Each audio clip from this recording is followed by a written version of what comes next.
Поехали, да, Антон? Уже все можно говорить? Так, все сели? Пожалуйста. Так, сядьте, пожалуйста. Уважаемые коллеги, добрый день. Сегодня 25 ноября 2021 года, и у нас очередной межрегиональный семинар-практикум «Сохранность документов, традиции и новые подходы». Эта работа начата в нашей библиотеке и в библиотеках других регионов очень давно, и очень большой вклад сделан для сохранности фондов.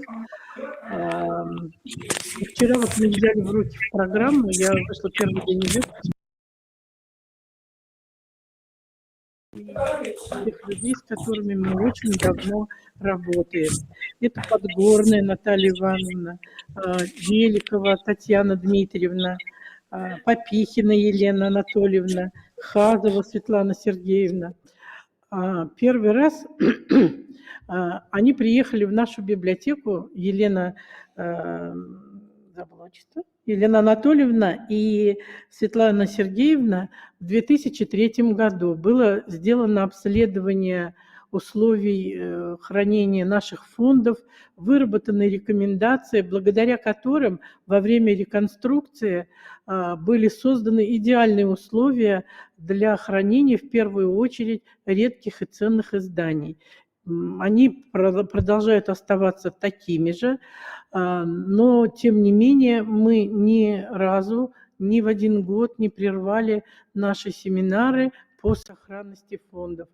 И то, что у нас хорошо работает Центр консервации и реставрации, то, что у нас все процессы запущены, и в каждом отделе есть ответственный за хранение подсобных фондов, это в первую очередь большое спасибо нашему федеральному центру консервации и реставрации. Вы не только помогли в обследовании фондов, но и подготовили профессиональные, квалифицированные кадры. Вот нашим центром заведует как раз такой человек, Белова Земфира Георгиевна.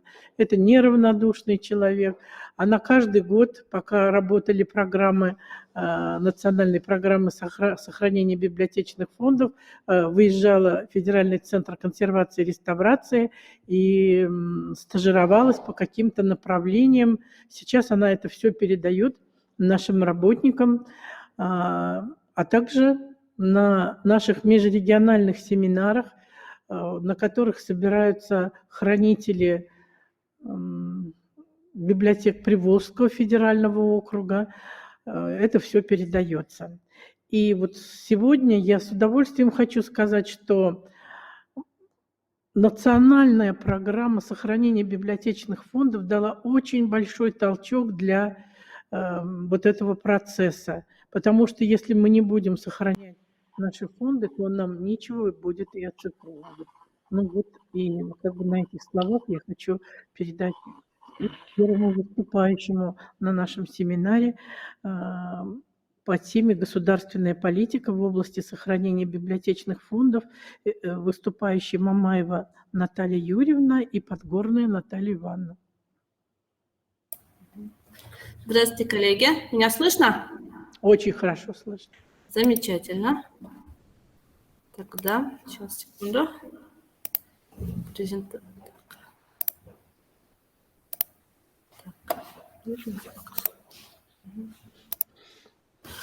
Государственная политика по сохранению фондов библиотек как система начала формироваться с конца 90-х годов прошлого века. До этого времени проблема сохранности фондов библиотек стояла достаточно остро, но на государственном уровне цели и задачи в данной области сформулированы не были. Считалось, что основная проблема только в финансировании. 20 мая 1998 года на заседании коллегии Министерства культуры Российской Федерации была представлена информация о состоянии сохранности и безопасности библиотечных фондов, об итогах работы Межведомственной комиссии по проверке учета и режима хранения фондов всех федеральных библиотек, находящихся в ведении Министерства культуры Российской Федерации. Анализ материалов проверки показал, что несмотря на предпринимаемые российскими библиотеками усилия по сохранности фондов, ситуация с обеспечением их безопасности и сохранности резко ухудшилась, а в ряде библиотек стала просто критической. Стало понятно, что для выхода из создавшегося положения, наряду с острой необходимостью улучшения бюджетного финансирования, требуется принятие целого комплекса мер по организации системного подхода к решению проблем обеспечения сохранности и безопасности фондов, особенно важного в условиях нехватки средств. Поэтому коллегия Министерства культуры рассмотрела и одобрила разработанные в этих целях ведущими библиотеками страны по заказу и при участии Управления библиотек информации документы. Это были заключение об организации учета и режима хранения фондов, проект концепции национальной программы, проект подпрограммы консервации библиотечных фондов, проект положения книжных памятников. Кроме того, коллегия одобрила работу Управления библиотекой информации по формированию государственной политики в области сохранения библиотечных фондов.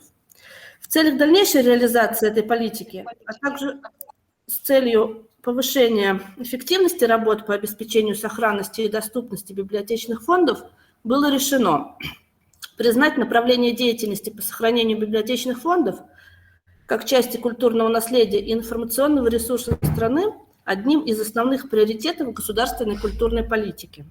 Утвердить концепцию национальной программы сохранения библиотечных фондов Российской Федерации. Рекомендовать органам культуры субъектов Российской Федерации принять концепцию национальной программы как основу для разработки региональных программ сохранения библиотечных фондов. Управлению библиотекой информации и федеральным библиотекам завершить разработку национальной программы в течение 1998-1999 годов, а Управлению экономики и финансов предусмотреть для этого необходимое финансирование. Кроме того, было решено утвердить базовое учреждение по разработке и реализации национальной программы сохранения библиотечных фондов. Базовым организациям необходимо было работать в тесном контакте с федеральными и региональными библиотеками, а также другими учреждениями культуры. Общую координацию программы должны были осуществлять Министерство культуры и Российская библиотечная ассоциация. Российской национальной библиотеке было поручено создать Федеральный центр консервации библиотечных фондов на основе отдела консервации документов Российской национальной библиотеки в качестве базового подразделения для реализации национальной программы сохранения библиотечных фондов в части консервации документов. Утвердить проект его организации, а Управлению экономики и финансов предусмотреть расходы по организации и содержанию центра в проектах бюджета Российской национальной библиотеки, начиная с 1999 года. И в основном одобрить проект положения о книжных памятниках Российской Федерации и направить его для согласования в заинтересованные ведомства. Национальная программа сохранения библиотечных фондов была принята 13 сентября 2000 года и рассчитана на 10 лет. Она включала в себя 7 подпрограмм. Реализация национальной программы началась в 2001 году и осуществлялась по всем 7 подпрограммам в рамках федеральной целевой программы «Культура России 2001-2005» и «Культура России 2006-2010». В реализации программы помимо федеральных и региональных библиотек системы Министерства культуры принимали участие библиотеки государственных университетов и учреждений Российской академии наук, а также отдельные музеи и архивы. В национальной программе были сформулированы цели и задачи организации целенаправленной системной деятельности по сохранению фондов в масштабе страны, что значительно эффективнее, чем разовые мероприятия. Целью программы являлось обеспечение сохранности библиотечных фондов как части культурного наследия и информационного ресурса страны в интересах настоящих и будущих поколений.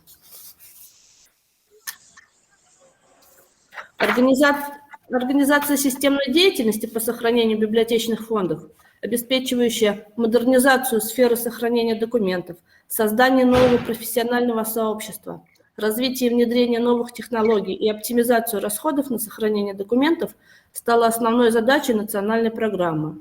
За 10 лет реализации национальной программы были достигнуты значительные успехи в области сохранения документов. Постоянное финансирование из федерального бюджета от 5 миллионов рублей в 2001 году до 60 миллионов рублей в 2009 году позволило модернизировать и развернуть работу по сохранению документов в российских библиотеках. За годы реализации национальной программы через федеральную целевую программу «Культура России» были поддержаны проекты по сохранению библиотечных фондов более чем в 50 субъектах Российской Федерации. Ситуация с обеспечением сохранности фондов во многих регионах России изменилась. Достаточно сказать, что в 2000 году только в 7 общедоступных библиотеках имелись полноценные службы консервации документов, а к 2010 году более чем 40 субъектов Российской Федерации работали специалисты-консерваторы и специально обученные библиотекари, и велась работа по созданию и развитию центров и служб консервации библиотечных фондов. Проведено огромное количество обучающих семинаров и мастер-классов по организации подразделений по консервации документов, переплету, реставрации, приобретению оборудования, а также решению многочисленных проблем в области сохранения фондов. Выполнены обследования состояния хранилища фондов 107 библиотек, архивов и музеев в 64 регионах России. Удалось заложить нормативно-правовую и научно-методическую основу для выявления, идентификации и библиографического учета книжных памятников, провести значительную работу по созданию системы государственного учета наиболее ценной части Национального библиотечного фонда. Разработаны и введены в действие ГОСТы, изданы инструктивно-методические пособия, сформированы базы данных по разным направлениям деятельности в сфере сохранности фондов, созданы разноуровневые программы обучения по повышению квалификации для сотрудников библиотек. Начата модернизация технической базы библиотек. Региональные центры консервации оснащались новейшими контрольно-измерительными приборами и современным консервационным оборудованием, что позволило вывести работы по обеспечению сохранности фондов на совершенно новый уровень. В 2010 году завершился первый этап реализации национальной программы. Основой программы сохранения библиотечных фондов на следующие десятилетия должны были стать достижения первого этапа, не потерявшие своей актуальности, но пересмотренные в свете социально-экономических и правовых трансформаций последних лет. В результате десятилетней работы нашли подтверждение основные принципы, заложенные в национальной программе, выбранные стратегии, приоритеты и направления деятельности, которые необходимо поддерживать, продолжить и развивать в дальнейшем. И прежде всего это следующее. Приоритет организации системной деятельности по сохранению фондов. Комплексный подход в решении проблем сохранения фондов. Комплексное финансирование, реализация программы из бюджетов всех уровней. Ориентация на новые технологии сохранения фондов. Развитие управленческой инфраструктуры, сферы сохранения библиотечных фондов, системы федеральных и региональных центров. Проект второго этапа программы широко обсуждался неформально, онлайн и на конференциях различного уровня. На Конгрессе Российской библиотечной ассоциации в мае 2011 года он был рекомендован для обсуждения коллегией Министерства культуры России. В ноябре 2011 года по решению коллегии Министерства культуры программа второго этапа, получившая название «Основные направления развития деятельности по сохранению библиотечных фондов Российской Федерации на 2011-2020 годы», была рекомендована органам исполнительной власти субъектов Российской Федерации для использования при формировании региональных программ для развития библиотечной сети. Второй этап программы сохранения библиотечных фондов был рассчитан на 10 лет, с 2011 по 2020 год, и включал в себя основные направления, которым соответствовали 5 подпрограмм. Цель основных направлений развития деятельности по сохранению библиотечных фондов прежняя, а именно обеспечение сохранности библиотечных фондов Российской Федерации как информационного ресурса и значимой части культурного наследия России и мира, а также расширение доступа пользователей к информации, содержащейся в документах библиотек России. Для достижения данной цели на втором этапе были поставлены основные задачи. Это развитие системы центров сохранения библиотечных фондов как основа реализации поставленных задач, поддержание нормативных условий хранения документов, развитие и внедрение технологий в области консервации и сохранности документов, работа с книжными памятниками, пополнение и развитие Российского страхового фонда документов библиотек, подготовка и переподготовка кадров в сфере сохранения библиотечных фондов, а также развитие материально-технической базы для сохранения библиотечных фондов. Наряду с основными направлениями развития деятельности по сохранению библиотечных фондов в различных правительственных документах так или иначе прослеживались меры по формированию государственной политики в сфере культуры в целом и, в частности, в области сохранности фондов библиотек.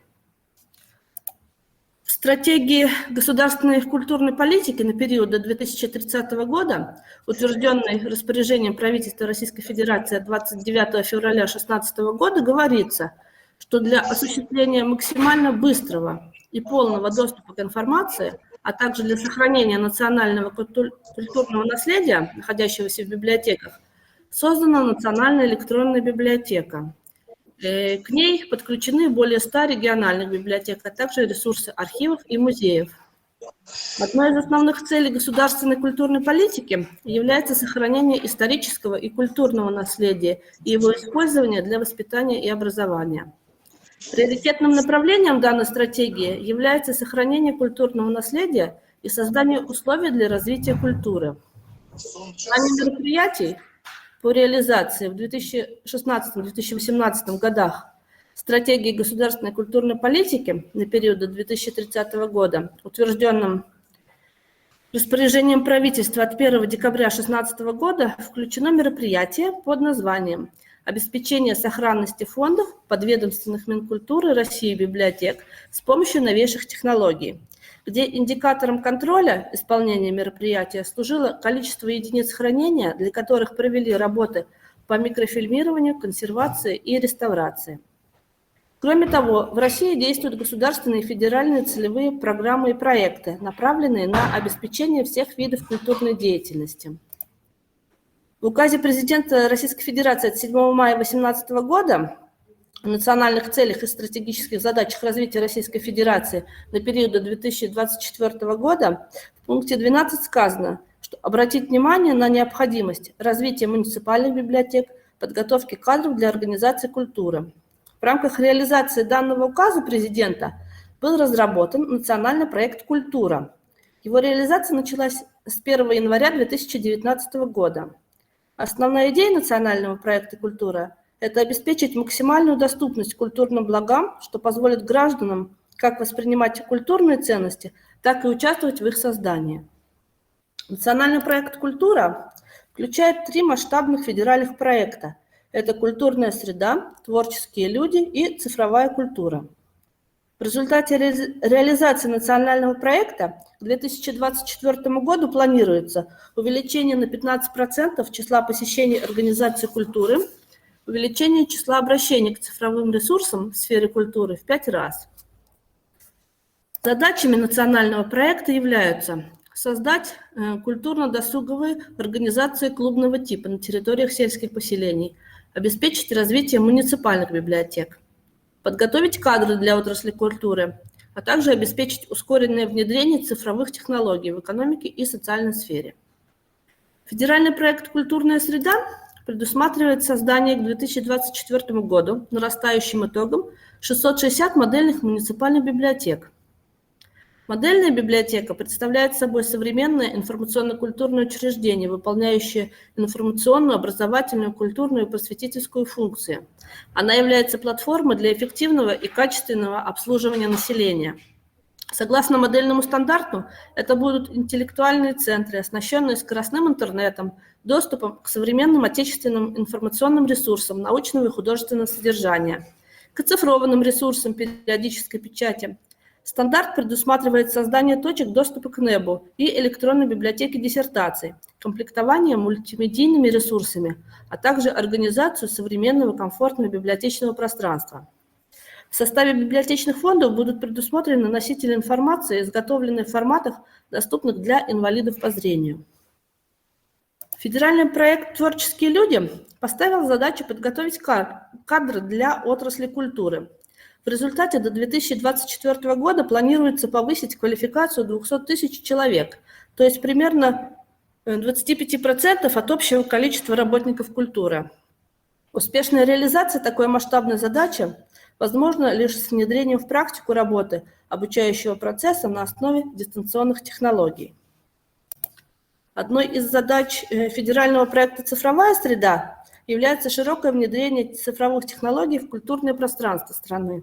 К 2024 году в области сохранности библиотечных фондов планируется оцифровать и включить в Национальную электронную библиотеку 48 тысяч книжных памятников.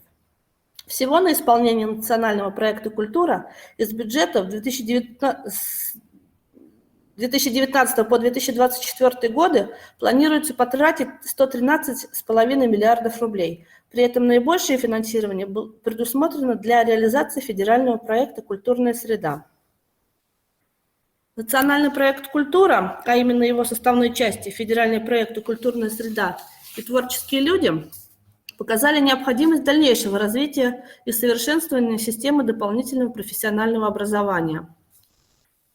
Для полноценного выполнения функций модельной библиотеки необходимо не только увеличить и разнообразить библиотечные фонды, переоснастить библиотеки в техническом плане, но и обучить библиотекарей работе с современными информационными технологиями, а также обучить организации работ по обеспечению сохранности библиотечных фондов. В рамках проекта «Культурная среда» специалистами Российской национальной библиотеки разработана программа дополнительного профессионального образования, актуальные концепции специалистов модельных библиотек, актуальные компетенции специалистов модельных библиотек нового поколения, включающая основную программу и специализацию по выбору учащегося. В специализации представлены две программы по обеспечению сохранности библиотечных фондов. Это общие вопросы обеспечения сохранности фондов модельных библиотек и консервация документов в практике модельных библиотек. Как показала практика, общение с модельными библиотеками на данный момент наиболее востребован курс «Общие вопросы обеспечения сохранности фондов модельных библиотек». В 2020 году в рамках федерального проекта «Творческие люди» Федеральный центр консервации библиотечных фондов и Институт дополнительного образования Российской национальной библиотеки при поддержке Министерства культуры Российской Федерации подготовили и реализовали в дистанционной форме две программы повышения квалификации, а именно комплексная оценка сохранности библиотечных фондов и условий их хранения и аварийные ситуации в библиотеках, предупреждение и ликвидация последствий. Каждая из программ продолжительностью 72 академических часа. Темы программ учитывали как опыт обучающей деятельности Федерального центра консервации, так и потребности библиотек в направлениях повышения квалификации, которые мы выявили в процессе неоднократного мониторинга работы библиотек субъектов Федерации по консервации библиотечных фондов. В ходе реализации проекта «Творческие люди» была поставлена задача максимально полно обеспечить представительство всех регионов Российской Федерации для профессиональной подготовки, привлечь к обучению все ведущие региональные библиотеки, оказать им действенную образовательную и научно-методическую помощь в вопросах сохранения библиотечных фондов России. Российская национальная библиотека, одной из первых библиотек, осуществила масштабную подготовку кадров в области сохранения библиотечных фондов путем одновременного охвата всех республиканских, краевых и областных библиотек Российской Федерации. Благодаря использованию дистанционных образовательных технологий, разработке и внедрению современных обучающих инструментов удалось успешно решить поставленную задачу. По двум программам в РНБ повысили квалификацию 170 специалистов республиканских, краевых и областных библиотек из 85 регионов Российской Федерации.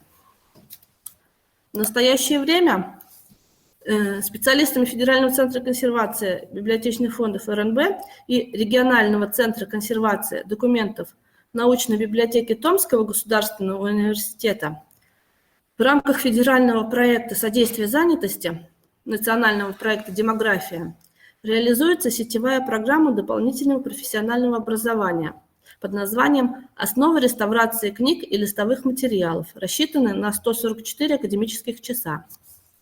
Цель программы – это формирование и развитие профессиональных компетенций специалиста по реставрации, реставратора, консерватора или переплетчика, необходимых для выполнения профессиональной деятельности.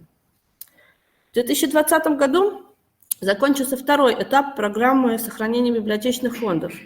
Основные направления развития деятельности по сохранению библиотечных фондов Российской Федерации. Что же было сделано за время его реализации? Поскольку с момента окончания второго этапа прошло менее года, то всесторонне по всем его подпрограммам результаты еще не подведены. Что же касается направления консервации библиотечных фондов, то надо отметить здесь следующие результаты по его реализации. За время второго этапа сотрудниками Федерального центра консервации продолжено обследование документов и условий их хранения в библиотеках России, хотя и уже не так активно, как во время первого этапа. На базе Российской национальной библиотеки и других библиотек Российской Федерации активно организовывали конференции, семинары, вебинары, стажировки по вопросам сохранности фондов. Федеральный центр консервации активно участвовал в разработке обучающих программ по переплету, реставрации и консервации документов.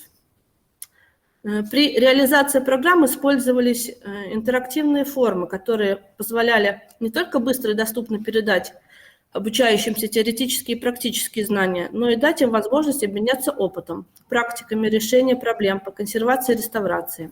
Слушатели высоко оценили онлайн-занятия, в ходе которых они смогли получить конкретные рекомендации по сложным вопросам сохранения документов своих библиотек.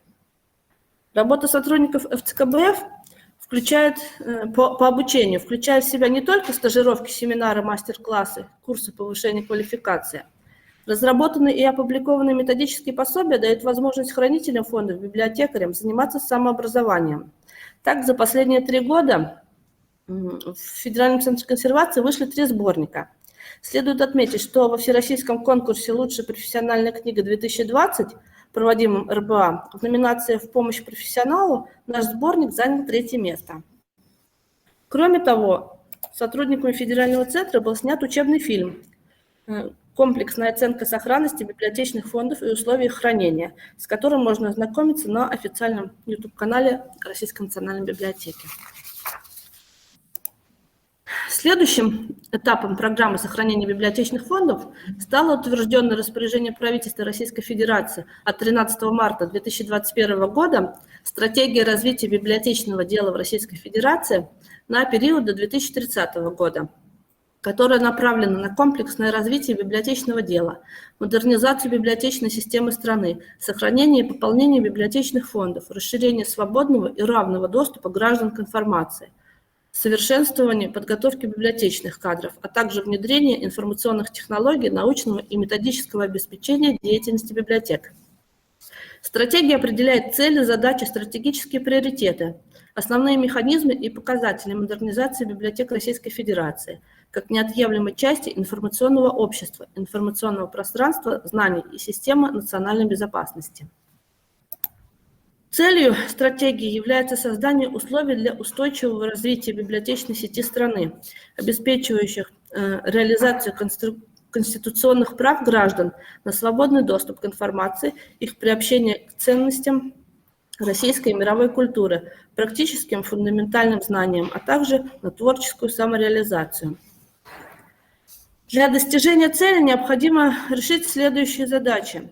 Это совершенствование нормативно-правовой базы, запуск федеральных ведомственных и региональных проектов, позволяющих решить ключевые проблемы деятельности библиотек, в том числе проблемы комплектования и сохранности библиотечных фондов, проведение мониторингов и исследований по проблемам организации и развития деятельности библиотек, создание и развитие информационно-коммуникационных систем и платформ различных уровней, формирование профессиональных стандартов и компетенций, подготовка и переподготовка кадров библиотечной отрасли, а также формирование системы научной и методической поддержки деятельности библиотек всех уровней.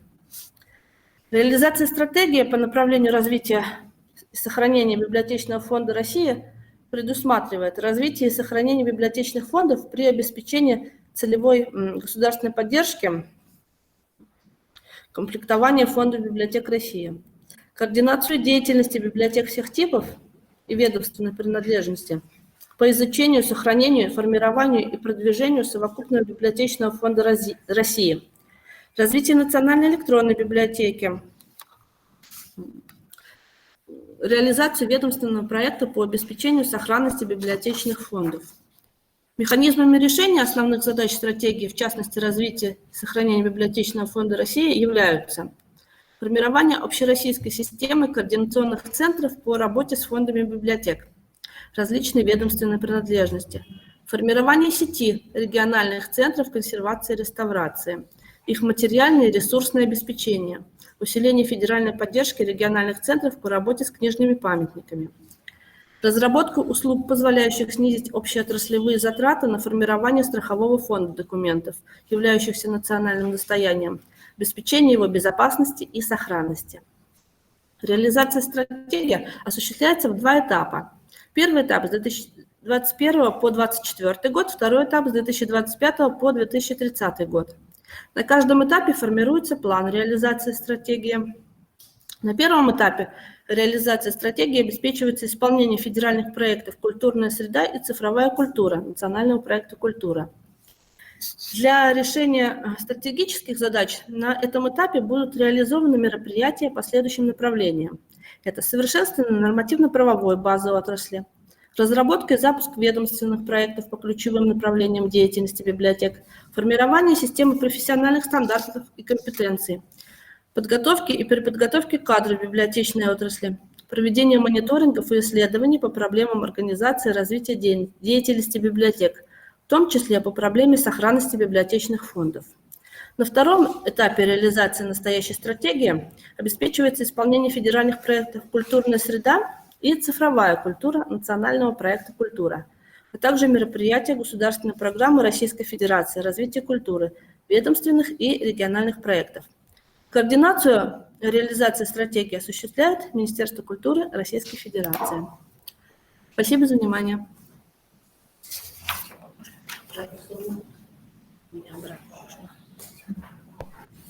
Спасибо большое.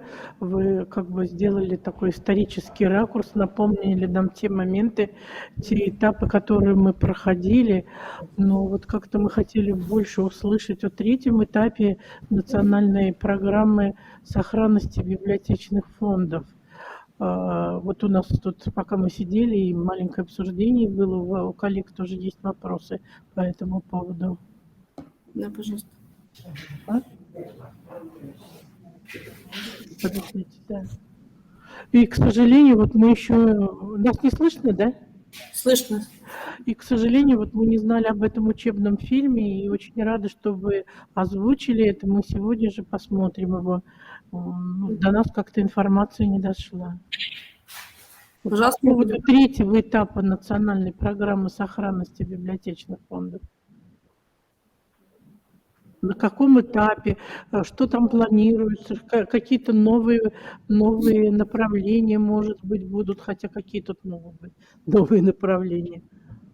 Ну, этап, поскольку только начался, ну, вот что касается в области сохранности документов, да, там поддержана реализация на базе, ну, в основном учебных учреждений, организации центров по реставрации.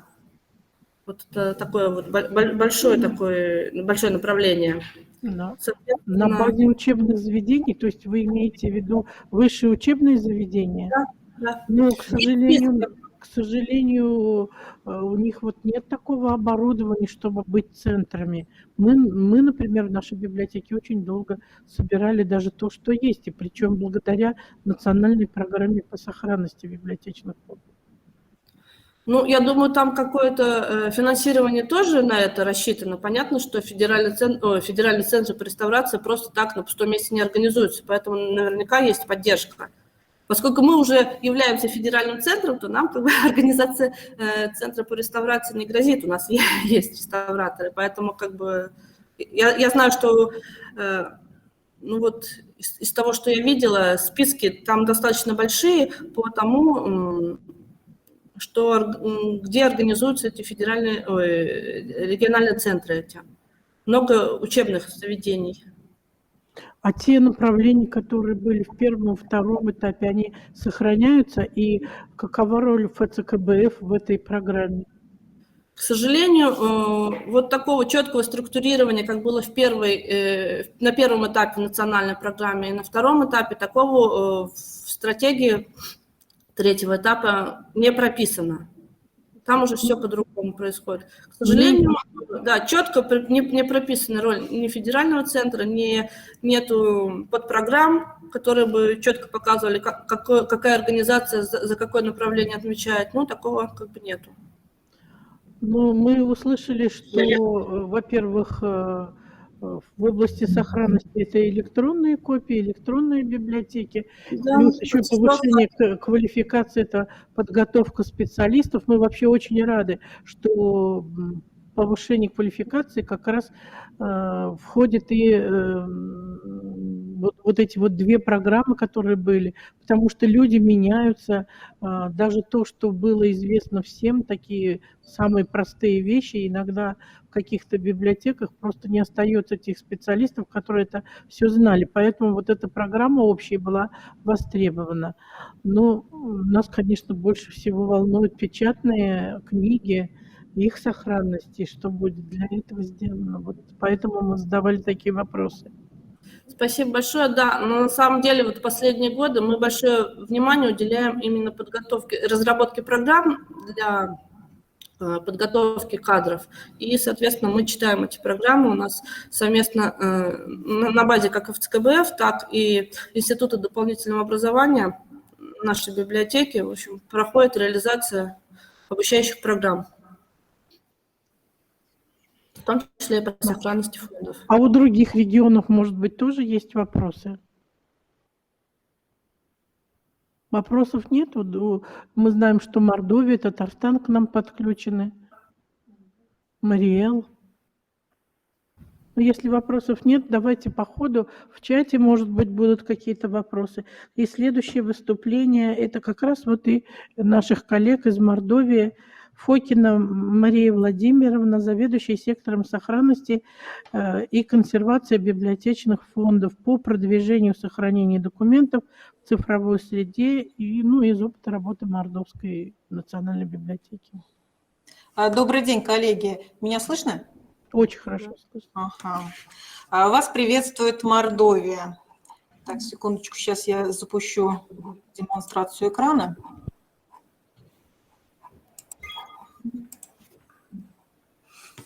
Так, видно, да?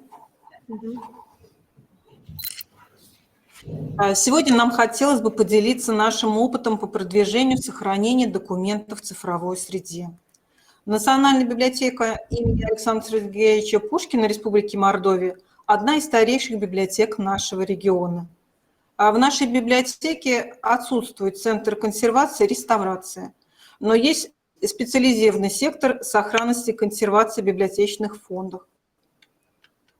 В целях обеспечения сохранности документов специалистами сектора сохранности и консервации осуществляется комплекс мероприятий по регулярному обследованию условий содержания, дезинфекции, обеспыливанию, переплету и изготовлению для книг отдела редких книг и работы с книжными памятниками контейнеров из бескислотного картона. Важной задачей специалистов сектора сохранности является организация контроля температурно-влажностного режима в помещениях.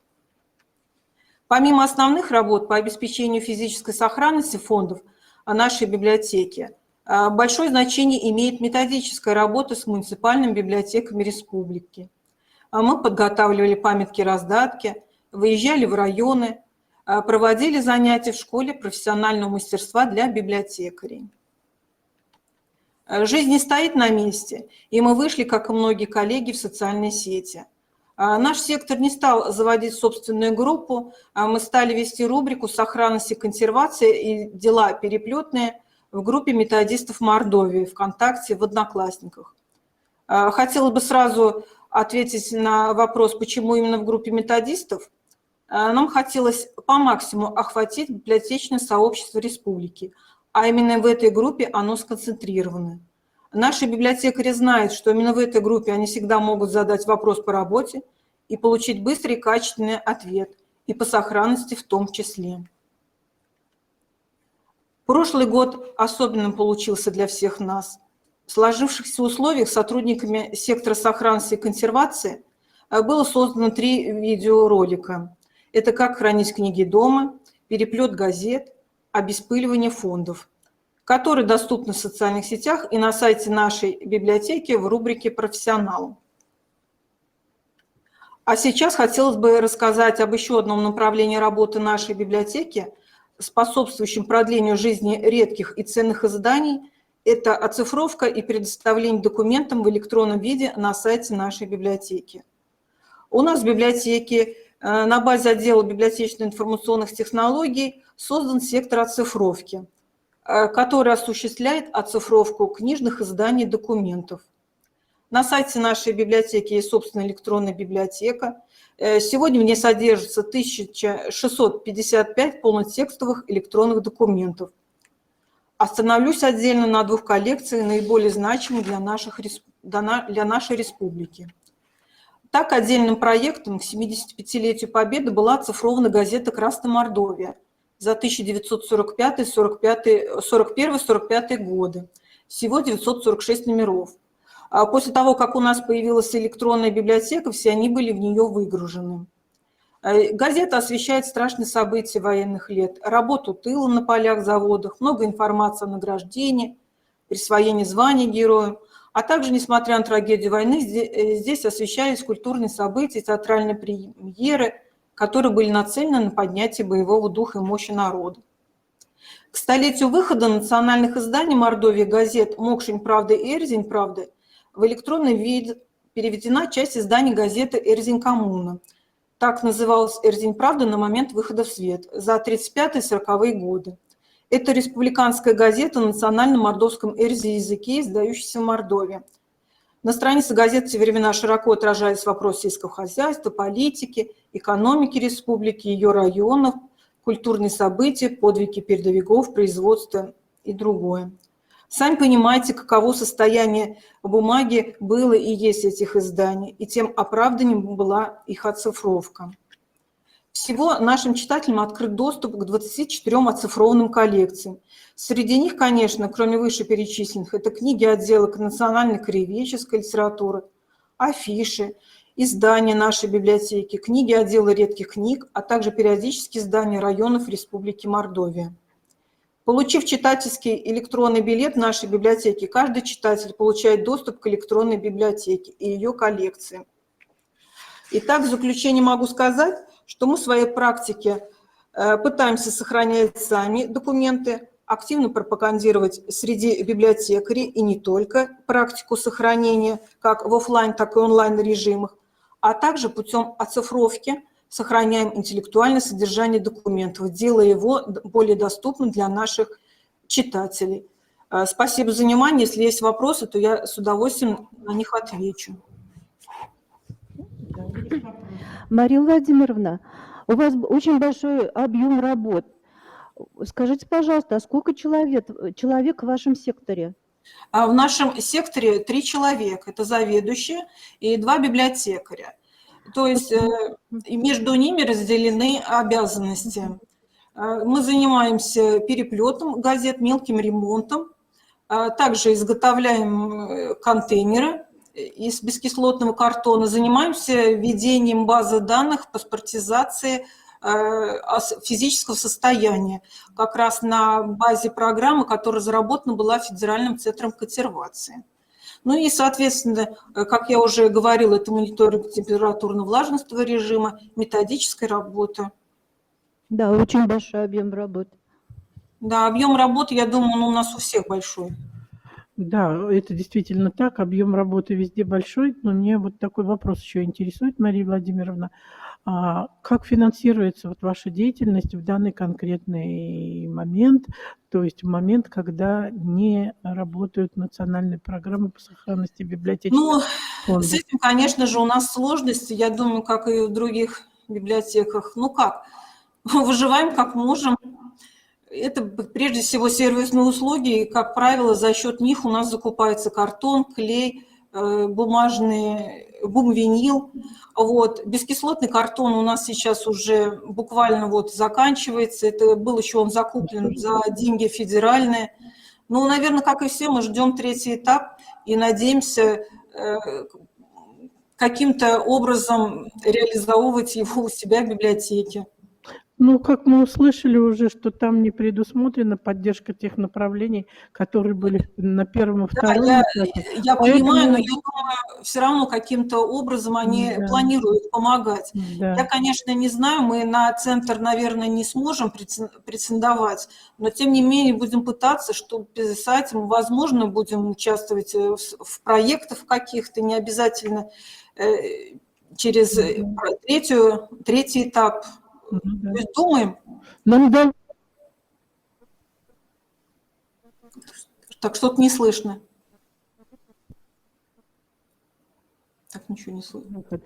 Ну, вот, у меня как бы надежда остается на то, что ФЦКБФ возьмет на себя координацию, что ли, консолидацию наших сил в приобретении картона бескислотного и так далее, потому что когда покупаешь оптом, это получается гораздо дешевле. Но я не знаю, как они сейчас вот на это среагируют. Наталья Ивановна там есть, Татьяна Дмитриевна тоже есть. Может быть, они что-то скажут по этому вопросу. Ну, конечно, как говорится, будем надеяться. Надо И просто ждать. объединяться, чтобы Конечно, конечно. укладываться в наши маленькие денежки. Я не согласна с вами полностью. Большое спасибо за приглашение поучаствовать в вашем семинаре. Нам надо держаться вместе, Да. как-то решать наши общие проблемы. И спасибо вам за выступление. Мы очень внимательно его слушали. И очень благодарны, что вы приняли участие в нашем семинаре. Надеемся на дальнейшее сотрудничество. Спасибо.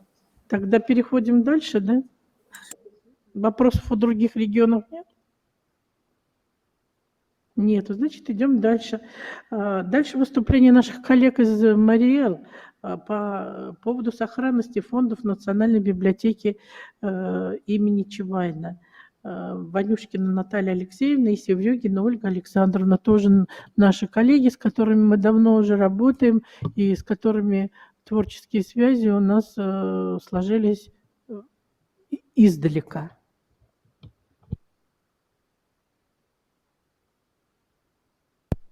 Пожалуйста. Мариэл, вас не слышно.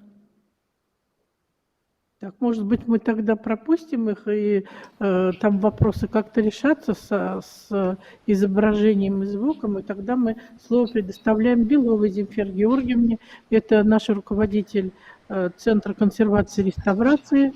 Это Национальной библиотеки Чувашской Республики. Ух ты, что нам вывели. Добрый день, уважаемые. Так, это... Стоп. Тогда мы...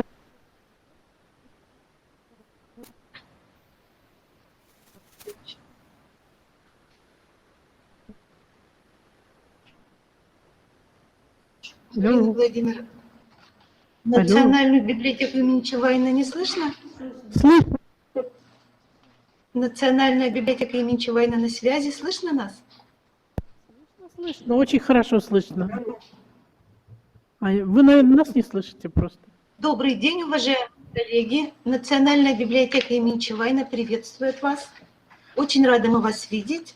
И... Слышно, да? Со времени нашей прошлогодней встречи очень многое изменилось, но некоторые наши ожидания, к сожалению, не сбылись.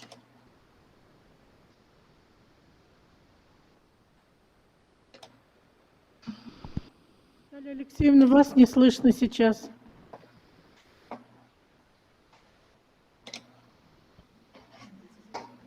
А вы запускаете презентацию, поэтому пауза у вас, да?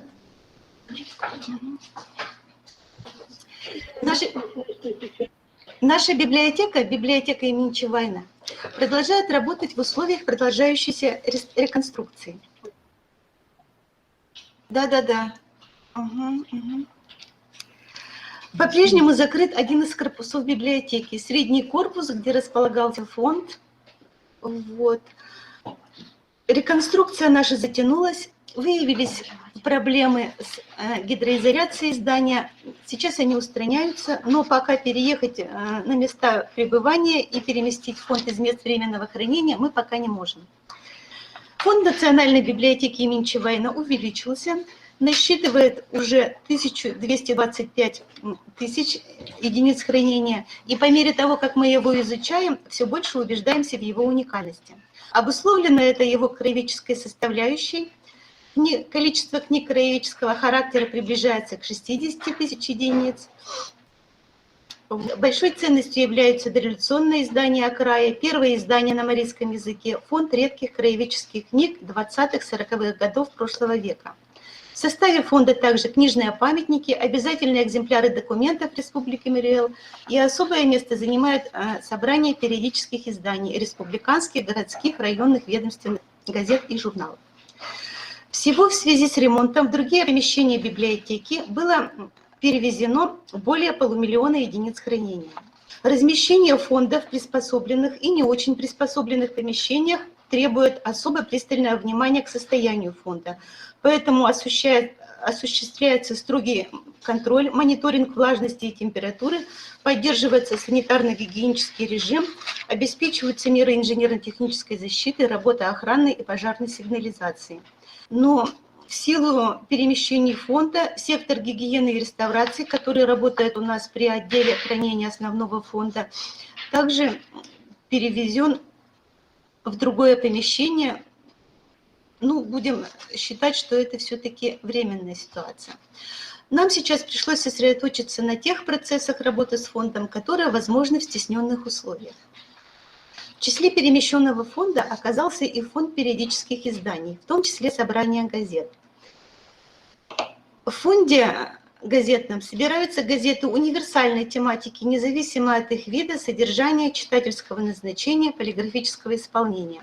В составе фонда отечественные газеты дореволюционного периода, отечественные газеты на русском языке XX века, в основном это центральные, общероссийские газеты. И значимой частью фонда являются краеведческие газеты на марийском и русском языках.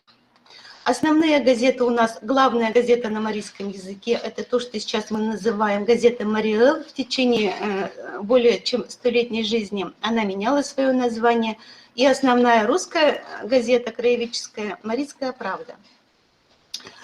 Общее количество 17 тысяч подшивок газет. Любители цифр подсчитали, что если даже изучать по одной подшивке в день, понадобится 39 лет жизни.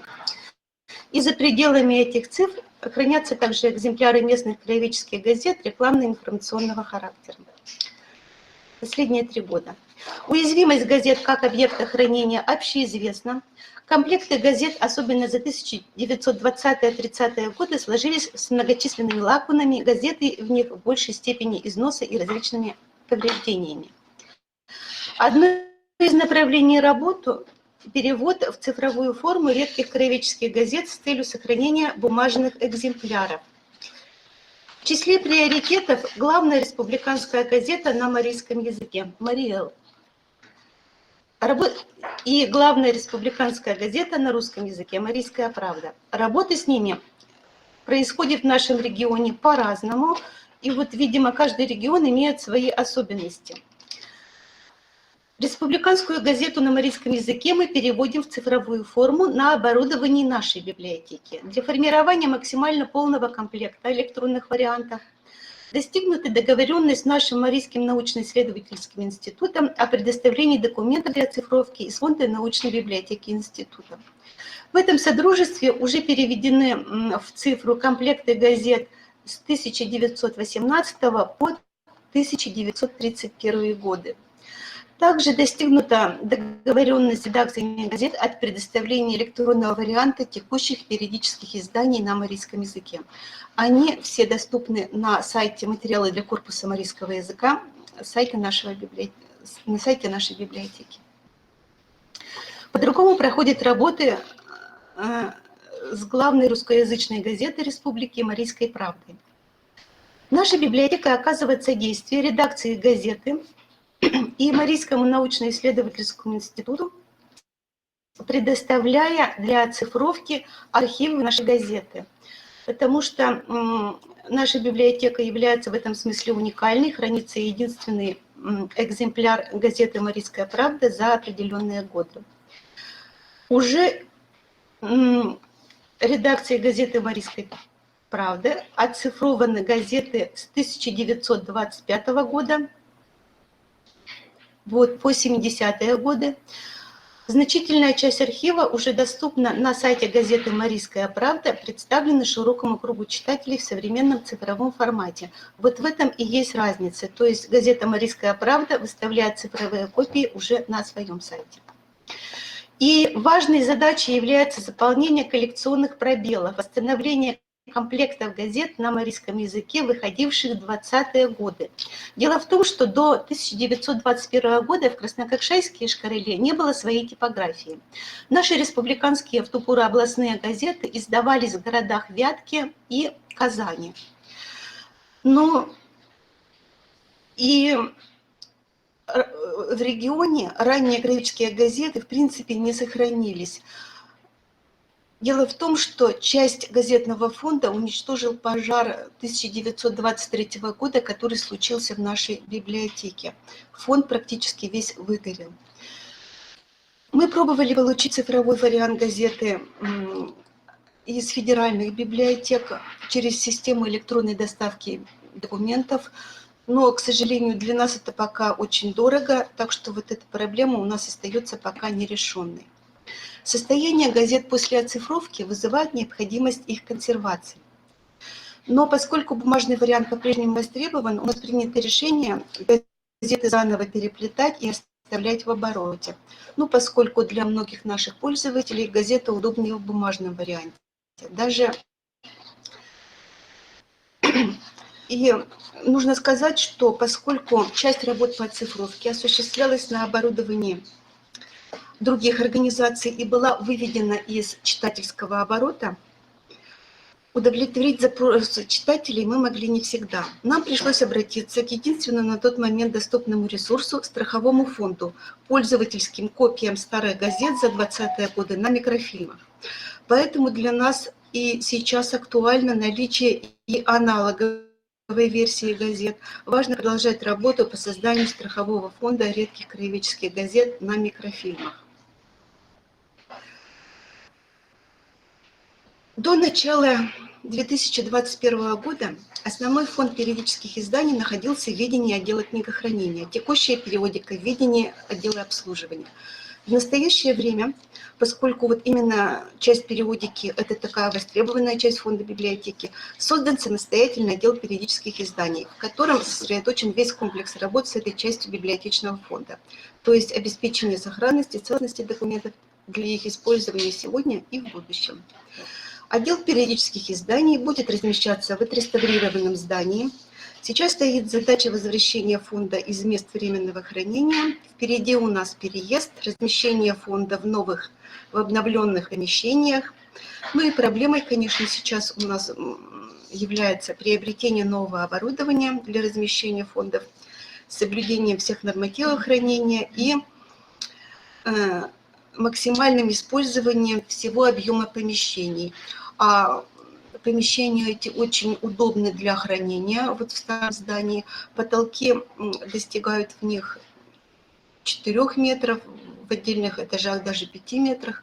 И поэтому нам нужны специальные мезонинные комплексы для того, чтобы использовать все-таки весь объем помещения для хранения и размещения фондов. И вообще вопросы ремонта в нашей библиотеке, даже косметического, имеют хорошую динамику положительного решения. За последние 3 года произведен косметический ремонт в большинстве отделов фондодержателей главного корпуса. Отремонтировано здесь 85% площадей, предназначенных для обслуживания пользователей. Эти зоны, конечно, в приоритете, но отремонтировано примерно 80% площадей, занятых под подсобные фонды. То есть это вот такая хорошая тенденция. Ну, естественно, средства на ремонт нам никто не спешит предоставить. Это наши собственные ресурсы.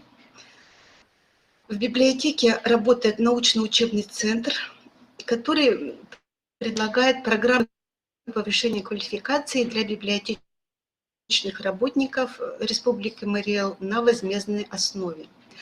Кроме получения средств, НУЦ, как мы его коротко называем, является и площадкой для продвижения знаний по сохранности фондов. Для разных аудиторий предлагаются лекционные курсы по учету, сохранности, работе с книжными памятниками, мастер-классы по переплету, экскурсии по фондам библиотеки, другие занятия. И вот буквально на днях на улучшение инфраструктуры библиотеки выделена была значительная сумма денежных средств, так что я думаю, в 2022 году работа по улучшению инфраструктуры, по улучшению сохранности, технического обеспечения у нас значительно активизируется и улучшится. И хотелось бы еще сказать по повышению квалификации наших сотрудников. Как правило, повышение квалификации осуществляется в федеральных библиотечных центрах, в вузах культуры. И особенно мы рады, что в последние 2 года значительное число наших сотрудников, работающих с фондами, смогли повысить свою квалификацию. И хочу еще раз выразить свою благодарность организаторам подобного семинара, потому что вот обмен мнениями, консультации с коллегами всегда нас вдохновляют, помогают в работе. И в конечном счете наше сотрудничество способствует обеспечению возможности пользоваться нашими книжными богатствами будущим поколениям. Спасибо. Спасибо большое нашим коллегам из Марийской Республики и Наталье Алексеевне, Ольге Александровне, которые готовили это выступление. И, конечно же, у нас вопрос к нашим коллегам. Ну, во-первых, мы обязательно приедем к вам в гости, когда вы переедете на свое постоянное место. И нас заинтересовала ваша информация об учебном центре.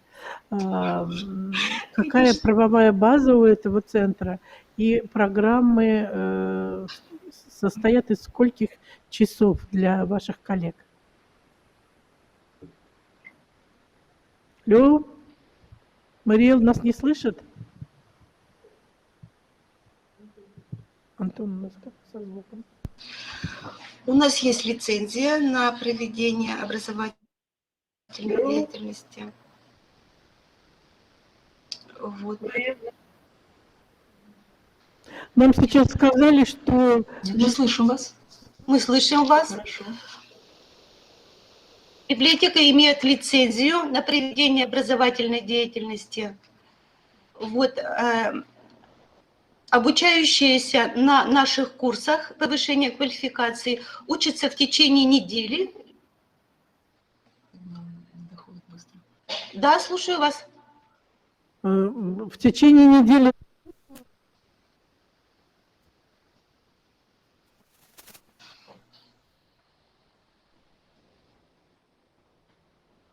Недельный курс обучения, и слушатели получают...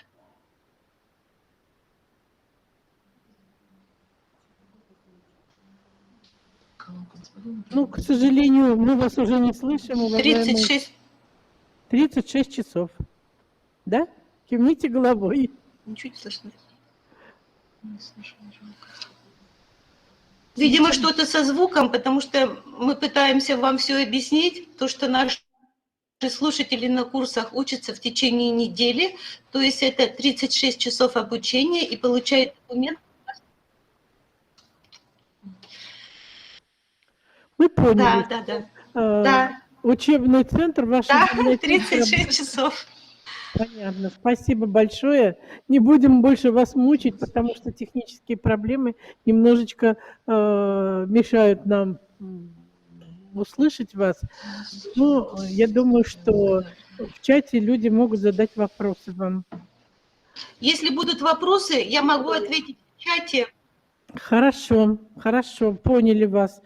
Прежде чем предоставить слово Земфире Георгиевне Беловой, я хочу сказать, что все, кто зарегистрировался на нашем семинаре, кому нужны сертификаты, мы вас просим фамилия, имя, отчество и электронную почту обозначить в чате. У нас сейчас максимальная загрузка, 35 человек онлайн у нас зарегистрировано, но там, наверное, присутствует больше людей, поэтому еще раз повторяю, фамилия, имя, отчество, должность нужна, да?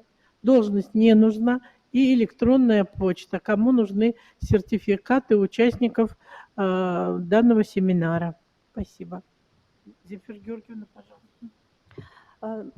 Рада вас приветствовать, уважаемые коллеги, участники семинара. Мы общаемся не только во время семинара, и это очень радует. С федеральным центром мы сотрудничаем вот уже почти 20 лет. И, как уже было сказано, мы здесь учились и продолжаем учиться, постоянно обращаемся за советом. Благодаря поддержке федерального центра создан сектор консервации в нашей библиотеке. Сотрудники федерального центра проводили в нашей библиотеке дважды комплексную оценку сохранности фондов, проводили несколько семинаров. Мы ездили в Петербург, принимали участие в семинарах всесоюзных, и в рамках одного из семинаров нам организовали поездку в Национальную библиотеку Финляндии, Центр консервации. Это еще одно незабываемое событие. Мы учимся у коллег, у профессионалов, сами проводим семинары и практические занятия. И в нашей библиотеке постоянно действует школа переплета для ее сотрудников. Практикуем индивидуальное обучение частных лиц платно. Известная ситуация с коронавирусной инфекцией активизировала использование сети интернет в методической работе. Так уже второй год наш семинар проходит онлайн. Одна из относительно новых для нас форм работы – размещение материалов в виртуальном методическом кабинете на сайте Национальной библиотеки. В 2018 году в библиотечном сообществе чтения в меняющемся мире ВКонтакте была организована виртуальная мастерская по ремонту книг. Наработанные в ходе этой акции фотоуроки стали основой раздела обеспечения сохранности фондов виртуального методического кабинета. Сейчас мы готовим и размещаем там видеоуроки. Кстати, там есть ссылки на наш прошлогодний онлайн-семинар, мастер-классы, подготовленные коллегами из Национальной библиотеки Республики Татарстан. Кроме фото и видеоуроков, в виртуальном методическом кабинете размещены ссылки на полные тексты изданных нами методических материалов, ГОСТы и другие документы. У сектора консервации есть свой аккаунт ВКонтакте. Сообщество «Переплет и ремонт книг и документов». Здесь мы коротко рассказываем о своей работе, о некоторых методах консервации и реставрации, отвечаем на вопросы по своему направлению. Информационные технологии позволяют оптимизировать процесс сбора информации. Так, исследование мониторинг условий хранения и состояния документных фондов библиотек Чувашии методом анкетирования в 2003 году проводилось на бумаге. То есть были разосланы анкеты, распечатанные на бумаге, и ответы получены на бумаге. Повторное анкетирование в 2012 году провели с использованием электронной почты. Это облегчило и ускорило рассылку и сбор заполненных анкет. С 2016 года анкетирование проводится ежегодно. Для подведения итогов начали использовать электронные таблицы Microsoft Excel. С 2020 года используем их и для сбора информации. В будущем планируем применить для этих целей Google таблицы. С самого начала мониторинга используем анкету, разработанную в Федеральном центре. Просто сейчас ей придали вот такой вот вид электронных таблиц. Цифровые технологии используем также при оформлении книг. Чтобы переплеты не были слепыми, сканируем обложку или титульный лист книги, обрабатываем скан-копию с помощью бесплатной программы для просмотра и обработки изображений XNView. Первоначально использовали программу GIMP, но XNView нам показался проще в использовании и удобнее. Полученные изображения распечатываем и оклеиваем верхнюю крышку переплета. Часто для этого используем дизайнерскую бумагу и клинкор. Бумага, краска принтеров, на них держится плохо, поэтому нам приходится распечатанное изображение сразу обрабатывать лаком для волос. Полагаем, что это не вредит книгам, потому что слой лака получается очень тонкий, и наносится он только на внешнюю поверхность. Случалось изображение утраченного переплета находили в интернете, как, например, для оформления переплета двухтомника Андерсона. Такой еще пример. Родной форзац этой книги в ходе ремонта был сохранен, но на месте кармашка было повреждение. Чтобы его закрыть, наша сотрудница отсканировала форзац, обработала изображение в гимпе, распечатала, и вот получился такой чудесный кармашек художественный. По такой же технологии мы оформляем переплеты газет и журналов, но используем однажды подготовленное изображение, распечатываем его и только добавляем даты. По такой же технологии восстанавливаем утраченные листы. Получается очень похоже на настоящее. 2021 год для нас – год очень важных юбилеев.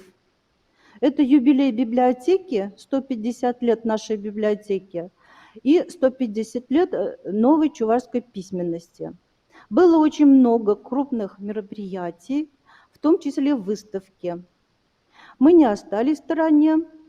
Мы готовили для этих выставок издания. Это был в основном оперативный мелкий ремонт, но были и более серьезные работы. Вот, например, вот эта книга «История русского театра», изданная в 1914 году, на очень хорошей бумаге с использованием замечательных материалов. К сожалению, у нее скрепки проржавели. Ржавчина разъела бумагу и марлю, и блок разваливался из-за этого. После расплетения мы от ржавчины очистили листы, восполнили утраты и заново сшили блок, вставили его в родной переплет. Все элементы переплета были сохранены.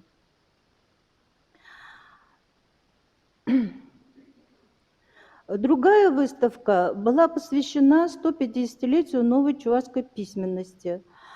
И к юбилею новой чувашской письменности готовились и мы. Мы восстанавливали, например, первое издание букваря для чуваш, изданное в 1880-1911 годах. Все 10 букварей были сшиты вместе, переплетены в один переплет.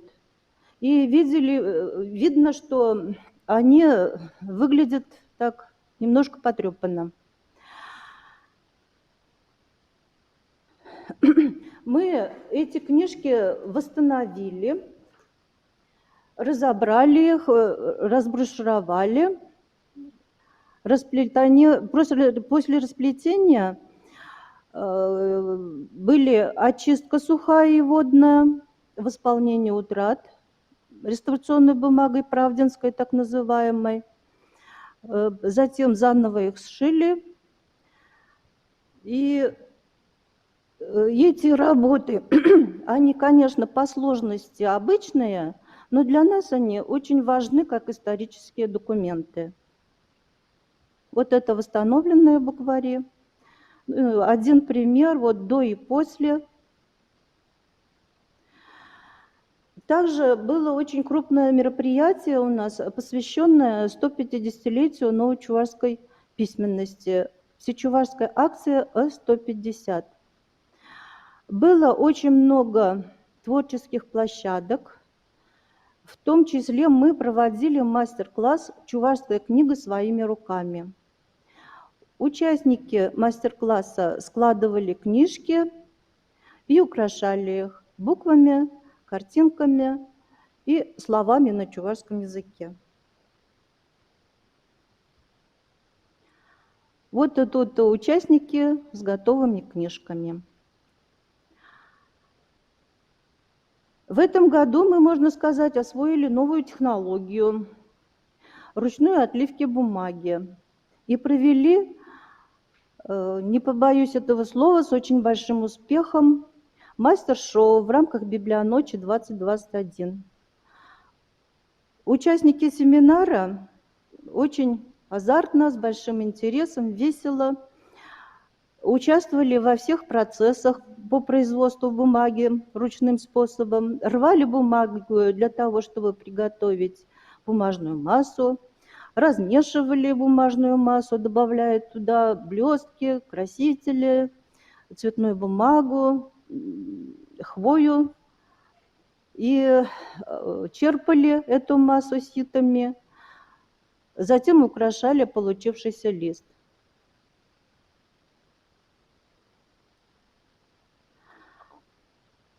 Таким образом, наряду с традиционными формами и методами в нашей работе появляются и новшества.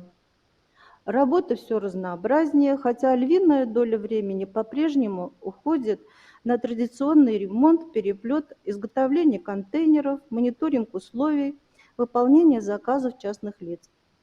В секторе нас по-прежнему 4 человека, работы много, хватит на всех на много лет. Спасибо за внимание. Буду рада ответить на вопросы. Коллеги, вопросы, пожалуйста, Земфире Георгиевне. Опа.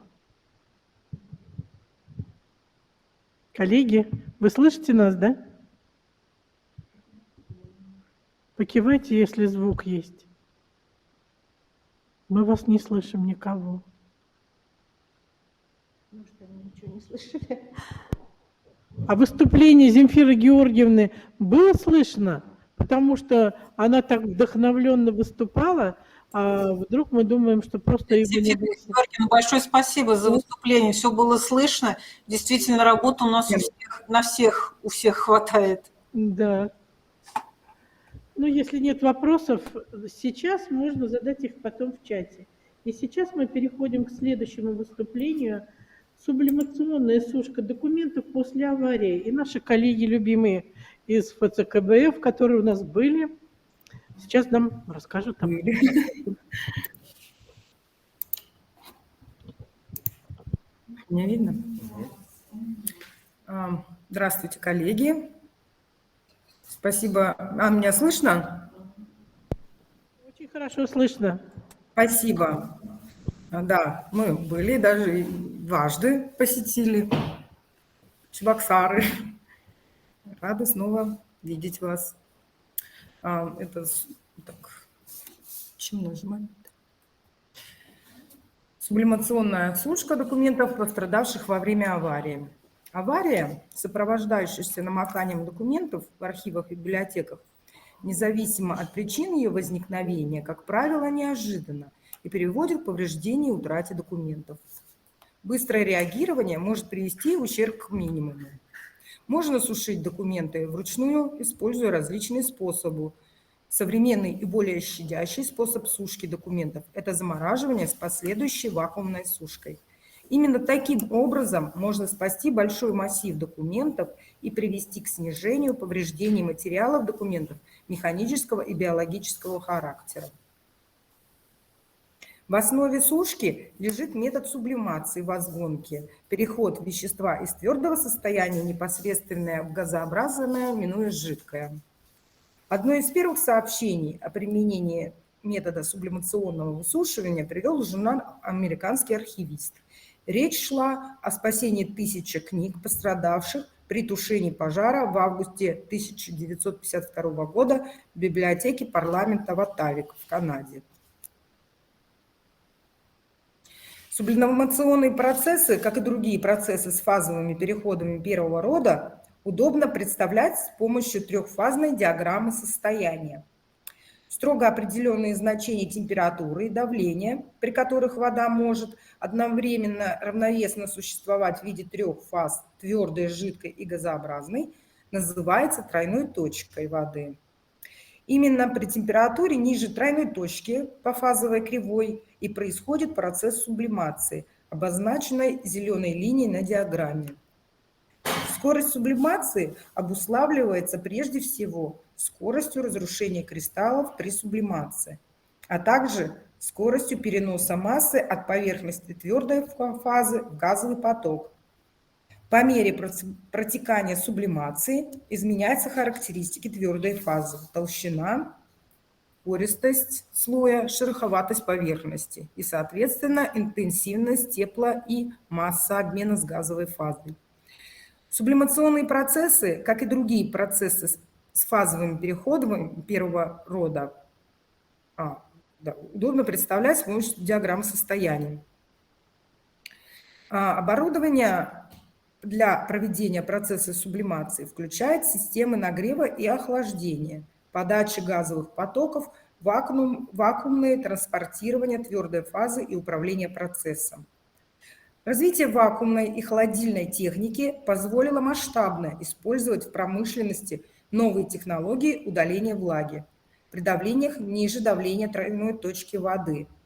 Объекты сушки предварительно замораживают при низких температурах, а последующее удаление влаги происходит в вакууме при фазовом переходе лед-пар. При удалении льда сублимации сохраняются физические свойства объектов. Недостатками этой технологии в сравнении с обычной тепловой сушкой при атмосферном давлении являются отсутствие доступа к материалам во время замороженного состояния или процесса сушки, высокие энергозатраты и сложное оборудование, что делает этот процесс невыгодным для обработки маленьких партий документов. Для стабилизации бумаги документов, пострадавших в результате аварийных ситуаций, в Российской национальной библиотеке используют климатическую камеру для заморозки документов и термобарокамеру. Климатическая камера для заморозки документов состоит из двух корпусов. Первый включает в себя систему охлаждения для второго блока и панель управления с программным обеспечением, которое подает внешние сигналы. Второй корпус – это климатическая камера, которая снабжена системой охлаждения, двумя вентиляторами и внутренним освещением. Рабочий объем камеры – 10 метров кубических. Документы размещают в коробках или ящиках. Двери климатической камеры двухстворчатые, на одной из которых есть смотровое окно. Заморозку проводим при минус 20 градусах Цельсия, так как примерно при этой температуре проводили сушку документов. Стабилизированные замораживанием фонды могут храниться долгое время, которое можно использовать для организации сушки или других спасательных работ. Термобарокамеру используют для сублимационной сушки документов. Она представляет собой моноблочную конструкцию, устроенную таким образом, чтобы минимизировать тепловые потери. Камера состоит из испытательного отсека и машинного блока. Камера испытательного отсека снабжена внутренним освещением. Дверь камеры закрывается с помощью маховиков, имеет смотровое окно. Рабочий объем камеры 2 метра кубических. Машинный блок включает в себя двухкомпрессорный холодильный агрегат, конденсатор и вакуумную систему. Система управления размещена на дверцах щитка электропитания. В ходе наблюдения за работой термобарокамеры установлена цикличность работы холодильных агрегатов. В течение одних суток камера работает 8 часов при максимальной мощности и 16 часов при минимальной мощности, в то время как климатическая камера работает без перерывов. Возвращаясь к фазовой кривой фазового равновесия воды, красная пунктирная линия соединяет параметры температуры и давления вакуума. В соответствии с кривой фазового равновесия воды наиболее оптимально проводить процесс сушки для термобарокамеры при следующих параметрах: давление 1 миллибар и температуре минус 20 градусов. При работе камеры происходит обморожение стенок рабочей камеры и труб теплообменников, поэтому один раз в 10-14 дней необходимо проводить профилактические меры по удалению льда из машины путем прогревания. Процесс сушки мы проводили следующим образом. Документы сортировали по степени намокания и размещали в ящиках с отверстиями для улучшения испарения.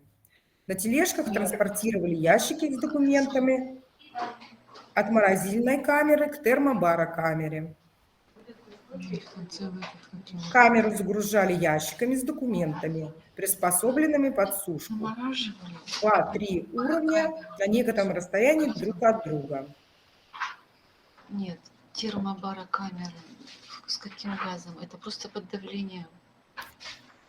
Объем всех загружаемых документов не должен превышать нижней точки лопастей вентиляторов, работающих в камере.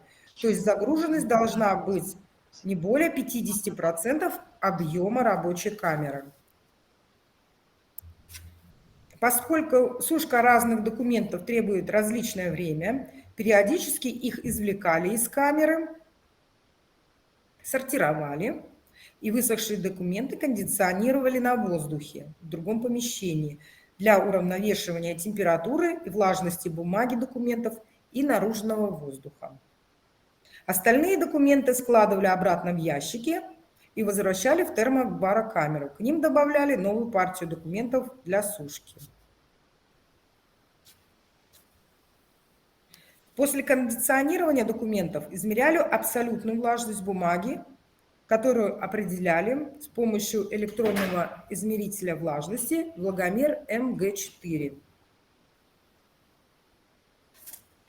Также определяли относительную влажность воздуха в толще документов термогигрометром со щупом Ратроник.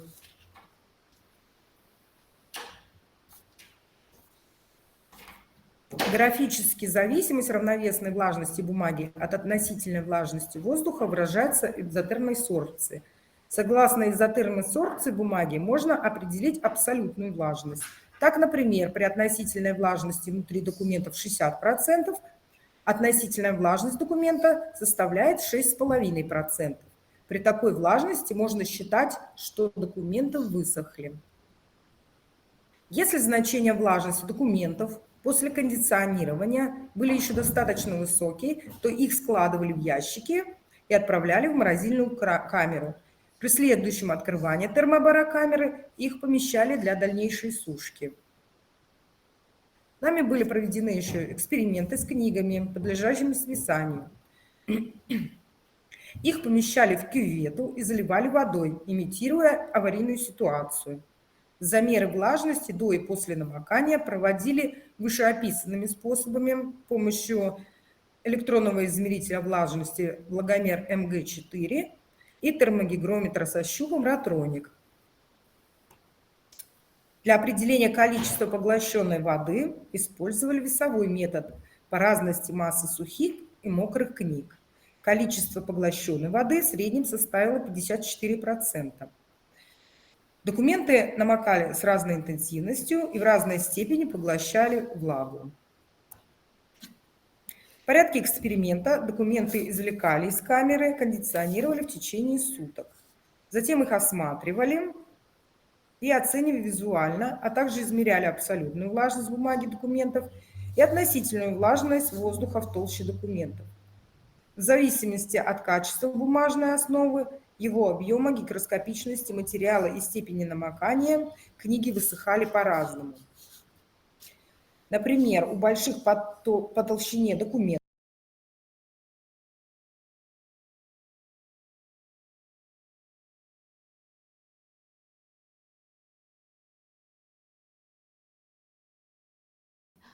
Спасибо, Елена Анатольевна. У нас немножко проблемы какие-то. К сожалению, такая же будет. Заранее просим прощения. Будут вопросы к Елене Анатольевне?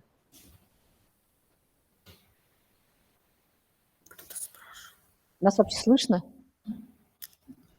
Меня, наверное... Вас слышно, да, хорошо слышно. И вашей реакции не вижу. Вы хотя бы головой покивайте, если что, ладно? А то непонятно. Вопросы будут к Елене Анатольевне? Может, что-то снова заново, там какие-то... Спрашивайте заново, еще раз объясню, как это происходит, этот процесс. Вдруг когда-нибудь в будущем, чтобы, ну, конечно, хочется пожелать, чтобы у вас никогда не происходило аварий, ну, мало ли. Основу-то мы услышали, просто жалко для записи. Вот у нас же записывается, жалко для этого. Если вопросов нет, к следующему переходим тогда мы, да? Стабилизация кожи переплетов, тоже очень нам интересно. Хазова Светлана Сергеевна.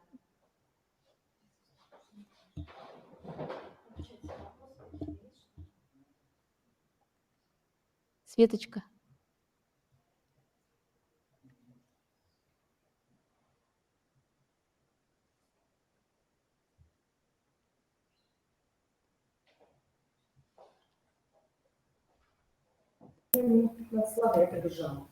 Здравствуйте, уважаемые коллеги. Спасибо большое за возможность выступить на семинаре. Надеюсь, тема, о которой я сегодня вам расскажу, будет полезна.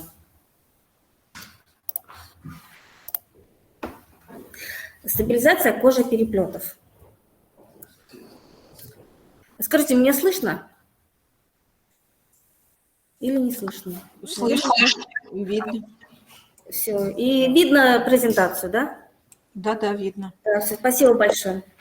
Ну, в любой библиотеке наверняка найдутся книги с кожными или пергаментными переплетами. И чаще всего это какие-то редкие, ценные издания, рукописные книги. И, соответственно, они представляют большой интерес с точки зрения художественной исторической ценности и, следовательно, требуют к себе повышенного внимания.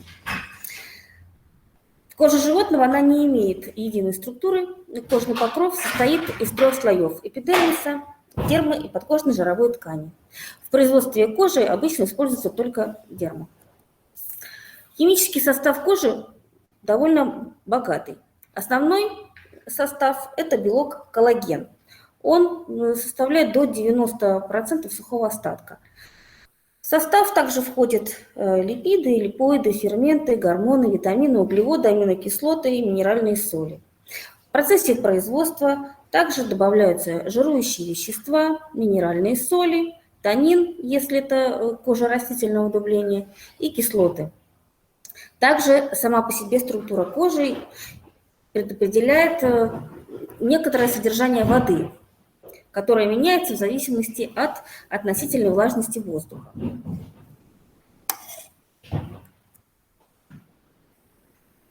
Ну, кожа растительного удобрения в основном обрабатывалась или дубильными веществами, или красителями, там, и какие-то аппретирующие вещества, которые были животного и растительного происхождения. Ну и понятно, что такой богатый субстрат не могли обойти микроорганизмы. Такие микроорганизмы, как хейтомиум, стахиботрис, стенфилиум, кудоспориум, аспергиллус, пенициллум, мукор, триходерм – это основные разрушители кожи, они встречаются практически в каждом книгохранилище. И поэтому, конечно, иногда требуется дезинфекционная обработка для кожи. Дело в том, что сами по себе переплеты, они служат для защиты книжного блока от воздействия внешней среды. К тому же надо помнить, что кожа – это довольно гидрофильный материал, и воду впитывает гораздо сильнее, чем книжный блок. Так, при относительной влажности воздуха 80%, в коже содержание воды может достигать 28%, а в бумаге 14%. Ну и к тому же в обычных условиях переплеты первыми воспринимают влагу из воздуха, но во внутренней части она попадает гораздо позднее. Соответственно, при повышении влажности в помещении на переплетах уже может появиться плесень, а на книжном блоке еще нет. К тому же мы знаем, что кожа имеет такую неровную поверхность, шероховатую, которая способствует прикреплению спор грибов Также влага и загрязнения, которые находятся в кожном рельефе, тоже позволяют спорам прорастать. Самое благоприятное для роста микромицетов является кожа растительного дубления, за ней идет кожа хромового растительного и хромового дубления. За 5 лет микроорганизмы способны разрушить до 14% кожи.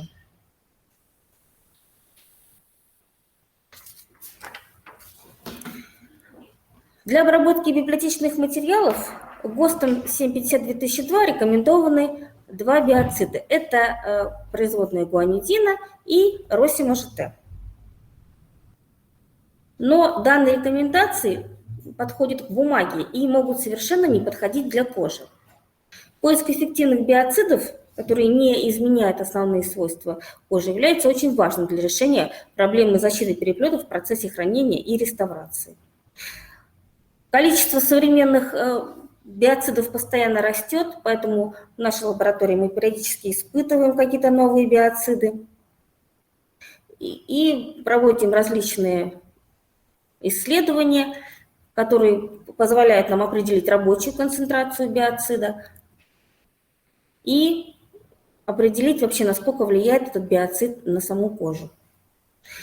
И по результатам наших исследований разработаны рекомендации для дезинфекционной обработки непосредственно кожи. Это растворы, препараты Россима для переплетов из кожи с незначительными микробиологическими повреждениями это 1-2%, для сильных повреждений это 3-5%. И раствор препарата Сонатекс. Мы рекомендуем для кожи использовать 10% водный раствор Сонатекса. Данные препараты в указанных концентрациях не оказывают никакого негативного влияния на кожу. Правильно выделенная кожа хранится очень долго, если условия хранения хорошие. Но со временем, как любой белковый материал, кожа подвержена старению. И неправильный режим хранения ускоряет этот процесс. Различают 2 вида старения. Это физическое разрушение внешнего слоя и химическое, связанное с разрушением структуры кожи. Причин старения кожи несколько. Это пониженная или повышенная влажность воздуха, а также ее резкие колебания. Это, соответственно, деформация кожи, корабление, усадка. При повышенной влажности, соответственно, повреждение микроорганизмами. Сернистый газ. Особенно сильное разрушающее действие оказывает серная кислота, которая накапливается в коже в результате каталитического превращения сернистого газа. А сернистый газ присутствует практически в атмосфере любого крупного города, где есть промышленность и большой автопарк. Содержание серной кислоты в коже может достигать 5%, а уже 1% серной кислоты вызывает заметное разрушение даже в течение месяца. При этом важно отметить, что в сухом состоянии кожа может храниться очень долго, но после увлажнения начинает разрушаться. Также происходит окисление коллагена, добящих веществ, в результате которых мы получаем наличие свободных кислот и запыленность. В сухом состоянии кожа хранится дольше, но и в этом случае, особенно когда влажность окружающего воздуха низкая, в коже происходят физико-химические процессы, ускоряющие ее старение. Суть их в резком уменьшении количества воды и жира в коже. Вода испаряется, жиры тоже испаряются, но потеря воды в коже – процесс обратимый. При повышении влажности воздуха кожа вновь поглощает равновесное количество воды, а вот потеря жира необратима, и ее необходимо восполнять жированием. Для восполнения жировых веществ кожа применяет различные жирующие препараты, которые повышают прочность, мягкость и пластичность кожной ткани. Схематический процесс этот выглядит так. Волокна коллагена неупорядоченно переплетены между собой, и в свою очередь они состоят из мельчайших волокон фибрил. Молекулы коллагена содержат полярные группы, которые взаимодействуют с полярными группами жирующих веществ. И при этом молекулы жирующих веществ располагаются на волокнах коллагена ориентированно. Полярная часть молекул обращена к полярной части волокна. Благодаря этому волокна коллагена разъединяются и ориентируются в одном направлении. Следствием ориентации является увеличение суммарной прочности волокон, а наличие между ними жира облегчает скольжение одного волокна относительно другого. Для консервации кож предложено очень много разнообразных материалов сложных композиций, состоящих из животных жиров, восков, минеральных масел. Это копытное масло, часовое масло, касторовое масло, вазелиновое масло, ланолин, вазелин, спермацет и другие. Также, вот здесь у нас есть рецепты смазок, которыми довольно часто встречаются в литературе и их применяют в различных реставраторских практиках. Также есть готовые жирующие препараты. Это ледровазелин или СИР-213 и СТ-6000, которые также подходят и для расчистки кожи. Но для массовой стабилизации это довольно затратно. КБФ нами разработана и используется консервационная смазка на основе ланолина. Сейчас вы видите ее рецепт. Она включает в себя ланолин 60 грамм, вазелиновое масло 30 грамм, кедровое масло и пчелиный воск. В принципе, кедровое масло можно из этого рецепта убрать. Но дело в том, что любая смазка, она немного темнит кожу при обработке. Поэтому, конечно, когда мы обрабатываем светлые кожи, мы должны очень внимательно к этому подходить. Так вот, добавление кедрового масла оно несколько снижает потемнение. Оно не совсем его убирает, но немного снижает. Стабилизации можно подвергать переплеты из натуральной кожи и растительного, и хромового дубления. Практически любой переплет можно обработать лакированной и запретированной кожей. Нужно только помнить, что если кожа у вас довольно ветхая и у нее осыпается внешний слой, то такую кожу, конечно же, например, нельзя растирать. Можно нанести смазку только точечно и дождаться, пока смазка сама по себе впитается. Либо встречаются документы с кожными переплетами, которые прошли реставрацию по укреплению осыпающегося слоя. У них такая поверхность интересная, она становится как будто лакированная. Вот, в принципе, такую поверхность мы тоже не обрабатываем, потому что жир просто-напросто не впитывается. А так, в принципе, любую кожу можно спокойно обрабатывать.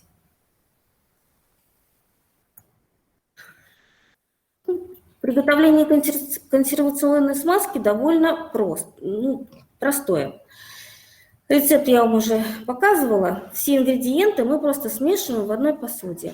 Это может быть фарфоровая чашка на водяной бане, либо если смазки мы готовим большое количество, то применяем для этого эмалированную посуду. Смазку мы разогреваем, но ни в коем случае не доводим до кипения. Просто ждем, пока все расплавится. После этого немножко остужаем и разливаем уже в нашу тару. Можно использовать как воск, так и вощину. С вощиной работать, конечно же, легче, потому что если воск довольно твердый и отколоть необходимое количество сложно, то от вощины вы просто его отрываете. Для предотвращения микробиологического заражения смазки можно ввести в ее состав биоцидные препараты. Это не обязательно, но можно. Если мы добавляем Россиму ЖТ, то на 110 грамм смазки мы добавляем 5 грамм. Если используем Россиму 243, то на те же самые 110 грамм смазки мы добавляем 1 грамм. В какой-то степени это даже несколько защитит нашу кожу в случае какой-то неприятной ситуации, связанной с водой.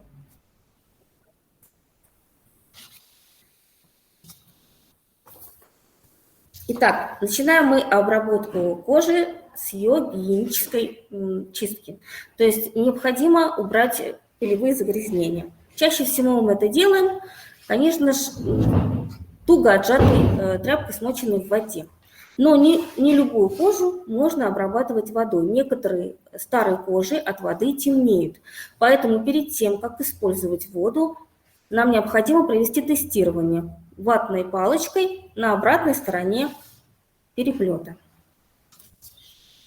Также после того, как мы обработаем просто уберем пыль с документов влажной тряпкой, нам необходимо после просушки обезжирить поверхность кожи с помощью 20% раствора спирта. Но опять же, например, лакированные кожи, апплетированные кожи нельзя обрабатывать спиртом. И для этого мы точно так же проводим тестирование с помощью ватной палочки, но уже на спирт. Также с обратной стороны переплета. Итак, процесс у нас происходит так. Влажное обеспыливание, затем обработка 20% раствором этилового спирта, если это можно. Затем мы должны защитить книжный блок листами фильтровальной бумаги, чтобы ни в коем случае жирная смазка не попала на книжный блок. После этого с помощью щетки или шерстяной ткани, или просто даже марлевого тампона мы наносим густым слоем смазку на поверхность кожи. И тщательно, такими круговыми движениями, растирающими, ее втираем до разогрева поверхности кожи. Если необходимо повторное нанесение, значит наносим заново и оставляем на сутки. Порой бывает так, что через сутки кожа такое впечатление, что вообще ничем не обрабатывалась. В этом случае мы можем нанести повторную смазку. А бывает так, что смазки слишком много мы нанесли, и не вся впиталась, и осталось лишнее. В этом случае мы просто снимаем излишки и мягкой тканью тщательно полируем документ. Ну и необходимо сказать о технике безопасности. Плитку можно использовать только с закрытой спиралью. Нельзя допускать закипания смеси. Работать необходимо, конечно же, обязательно в халате и в перчатках, а также в маске, которая защищает органы дыхания, и в очках, которые защищают глаза. Особенно это важно, если вы добавляете биоцид. Так как температура кипения биоцида не очень высокая, то перед тем, как его добавлять в смазку нужно немного остудить, но так, чтобы она не застыла, и защитив глаза, органы дыхания, желательно под тягой аккуратно туда ввести этот биоцид. Но опять же, это я должна добавить, это не обязательно. Ну, вот, в принципе, наверное, все, что я хотела вам сказать про стабилизацию кожи. Если у вас какие-то вопросы будут, я с удовольствием на них отвечу. Спасибо большое. Чебоксары вот задают, мы хотим услышать ответ на такой вопрос. Вот масло кедровое для смазки можно использовать то, что продают в аптеках, например, Алтай витамины производства? Да, можно в магазинах. Мы вообще покупали в продуктовом магазине кедровое масло. Можно использовать, конечно. Ланолин, где можно... Ланолин вообще можно приобрести, например, в каких-то организациях, которые продают химреактивы. У нас обычно мы так покупаем ланолин. Но также его продают различные фирмы, там, например, которые занимаются парфюмерией. То есть, в принципе, ланолин, если вот задать в поиске, его можно найти. Это не такой, там, не криолан. Криолан можно и не купить. А ланолин, он доступен для покупки. Спасибо большое. Светлана Сергеевна, спасибо большое. Прям такой хороший практический совет. Я думаю, вы разрешите коллегам воспользоваться вашей презентацией, которая будет доступна в интернет, да? Конечно, там рецепты. Вы разрешаете нам выставить в интернет вот то, что сейчас вы озвучили? Да. Ну, записи, естественно, да. Записи, чтобы всем было доступно, тем, кто слушает и кто не смог подключиться. Спасибо вам большое, мы очень внимательно слушали. Простой рецепт, доступный, самое главное.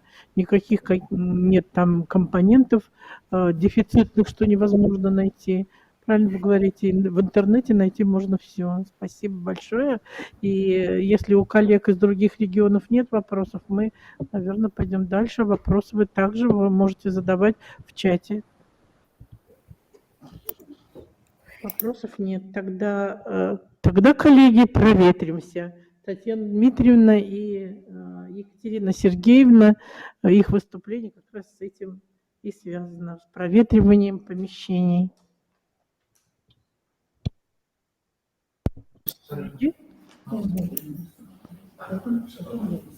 Ой, Татьяна Дмитриевна, здравствуйте. Здравствуйте. Так приятно видеть вас. Во-первых, спасибо, что пригласили. Давно мы не общались с вами. Так приятно видеть вас много. Мы-то поодиночке. Вот за круглым столом вы сидите. Так, а где моя презентация? Мы все... Наша тема сегодня – это проветривание в библиотеках. Вроде такая старая тема, мы ее будем, будем повторяться, а что-то новое. Пытаемся дать. Итак, проветривание библиотек. Значит, мы знаем, что на сохранность библиотечных материалов влияют различные факторы. Это температура, относительная влажность. Обратите внимание, здесь нет просвет, потому что сегодня мы будем заниматься проветриванием. Проветривание у нас никак на световой режим не влияет. Содержание в воздухе пыли, микроорганизмов, газообразных примесей, запыленность, зараженность документов библиотечного оборудования. Это уже санитарно-гигиенический режим. И в какой-то степени мы попытаемся, повторяю, в какой-то степени регулировать вот эти влияние этих негативных факторов с помощью проветривания.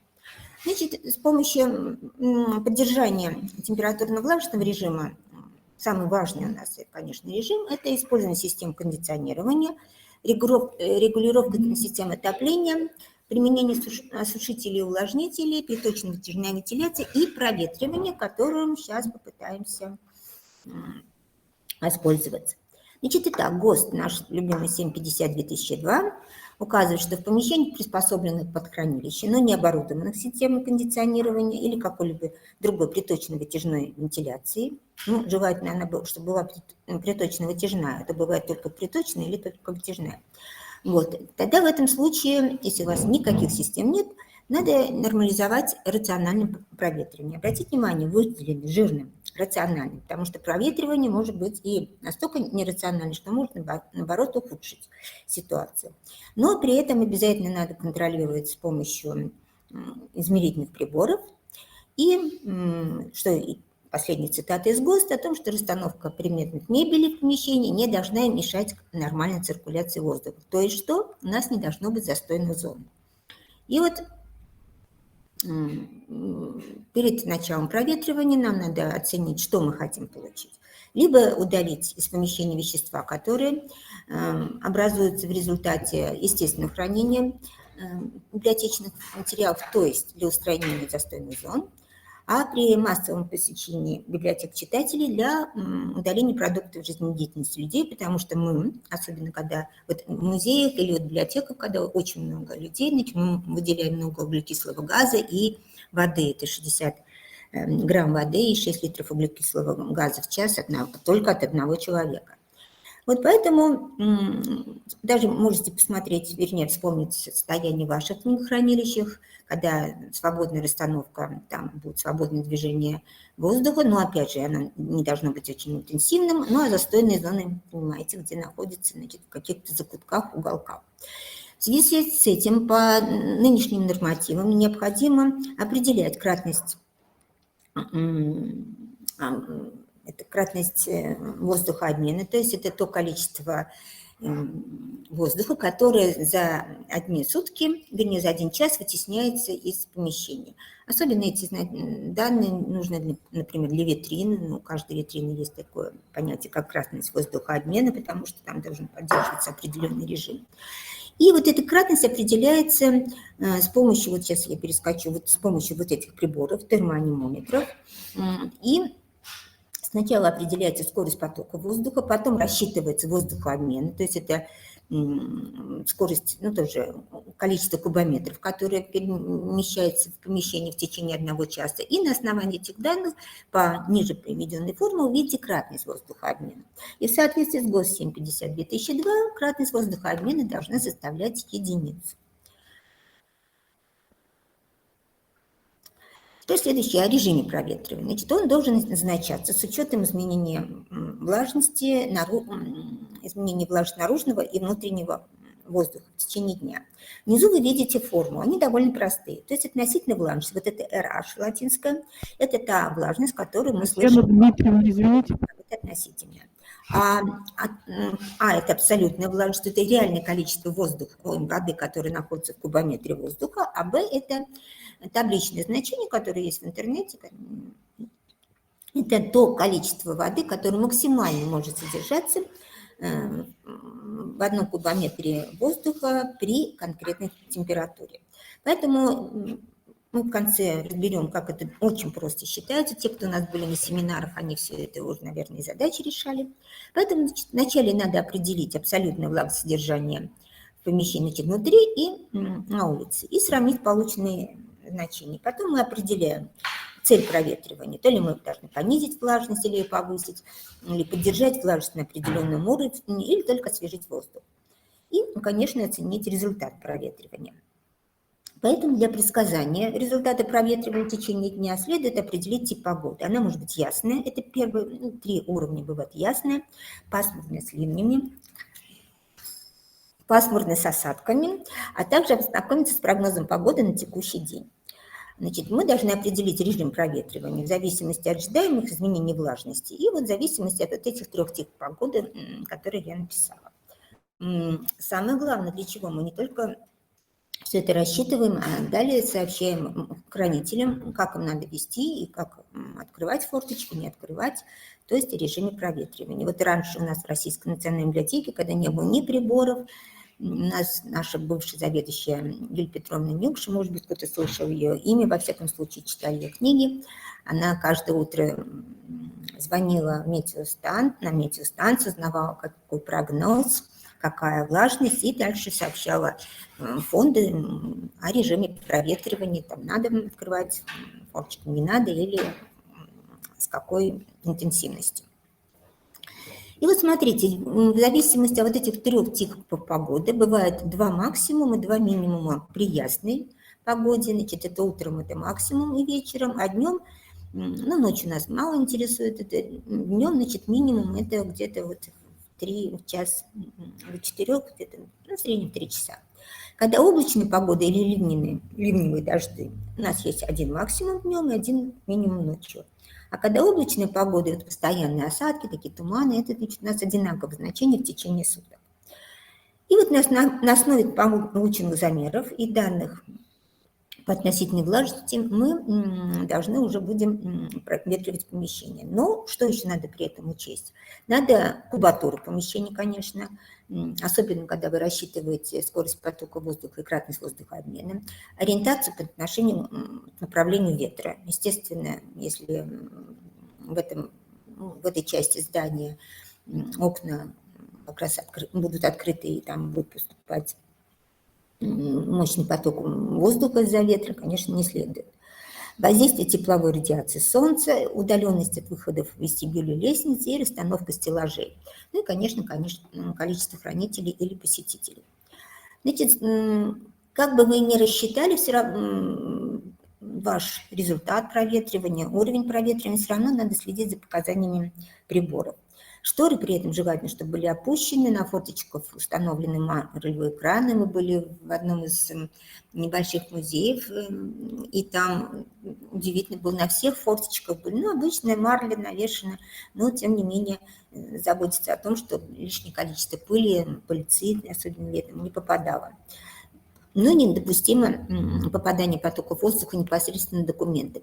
Это не только при проветривании, даже при системах кондиционирования. Здесь очень много исследовательских работ проведено в Эрмитаже.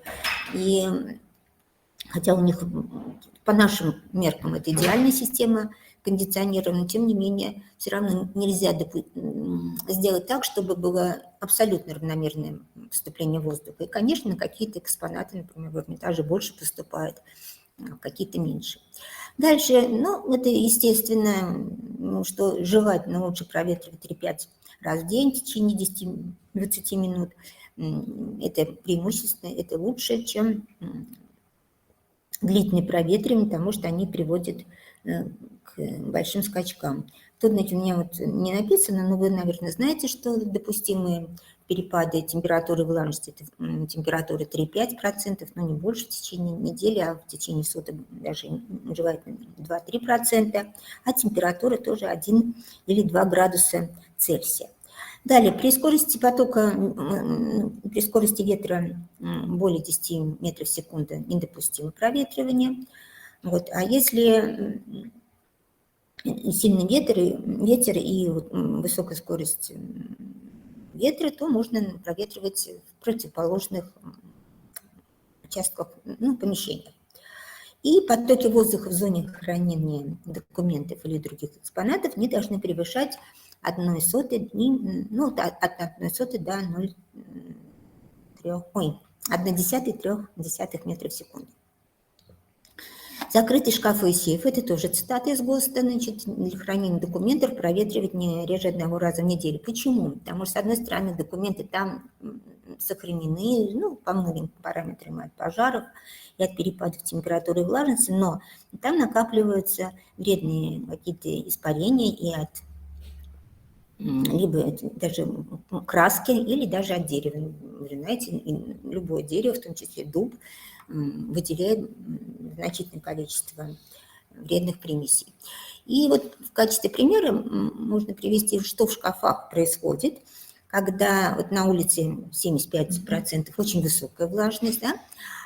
Очевидно, что зимой была низкая влажность, но шкафы, видите, они и, может быть, помещение уже тоже под 60% влажность, а в шкафах где-то 40-46%.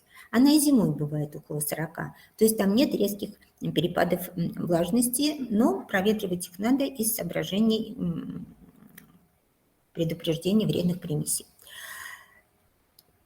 В общем, здесь какие-то повторения есть, что длительные слабые проветривания преимущественно, филады проветривать через 1-2 помещения, даже если там ветер, в принципе, можно это допустить, но ни в коем случае не устраивать такой сквозняк по всем помещениям, если у вас действительно есть анфилады, и активизировать проветривание при благоприятных погодных условиях, чтобы уж максимум освежить воздух. И повторяю, что при проветривании понижение или повышение температуры не должно превышать 2 градуса Цельсия или 2%. И вот здесь как раз на этом графике очень четко видно. Если мы открываем форточку, видите, мы говорили только 1-2%, да, или там максимум 3%, 1-2 градуса или 3% влажности. Видите, мы открыли форточку, что творится? Влажность вот на 20% увеличилась влажность и снизилась температура на 10 градусов. То есть вот такие резкие перепады недопустимы. Тут более благоприятная ситуация, когда у нас какие-то документы хранятся в коробках или в контейнерах. Вот эти документы этого не чувствуют, даже когда такая высокая влажность на улице. В качестве примера по прогнозу проветривания вы можете рассчитать, например, в помещении влажность абсолютно 10, на улице здесь тоже такая же и ясная погода утром, но ожидается малооблачная погода, поэтому на улице относительно влажность воздуха понизится во второй половине дня, и поэтому нельзя допустить снижения относительной влажности при проветривании и проветривать только в первой половине дня, во второй половине дня ограничить или вообще не проветривать. А если у вас такое различие есть между влажностью внутри и снаружи, опять же ясная погода утром, но ожидается малооблачная погода, и относительно влажность понизится во второй половине дня, то проветривать нужно раньше или не позднее 3 часов. Почему? Потому что мы, помните, видели, что минимум относительно влажности воздуха днем где-то находится около от 3 до 4 часов, где-то 3 часа дня. Поэтому это можно даже не только использовать для непосредственно в этот момент проветривания, а также для прогноза. Несколько слов о проветривании по сезонам. Значит, весна, надо проветривать очень осторожно. Почему? Потому что на улице еще сухой воздух, еще морозно, и в помещении у нас очень сухо, потому что у нас включено отопление. А вот в начале весны уже можно проветривать с 12 часов дня, а потом дальше уже утром и несколько раз в течение дней потом постепенно более интенсивное проветривание. А если теплые погожие дни и температура, Лена, и температура на улице и в помещении одинаковая, то проветривать желательно как можно дольше. Но опять же надо обязательно форточки закрыть. Летом. Летом, кажется, можно всегда проветривать, на самом деле это не так. Постепенно, прежде всего, сократить число дневных проветриваний, середине осени оставить только утренние проветривания. А с наступлением зимы, даже я лето-то пропустила, да, первое проветривание осуществлять только утром. И, конечно, желательно, чтобы оно совпадало с влажной уборкой. Ну, летом, конечно, можно проветривать несколько раз в течение дня. В солнечные дни проветривать 8-10 часов утра, а при повышенной влажности с 12 до 5, открывая окна только частично. В холодную погоду желательно не проветривать. Почему? Потому что там влажность высокая, в помещении, как правило, тоже высокая, она где-то около 60%.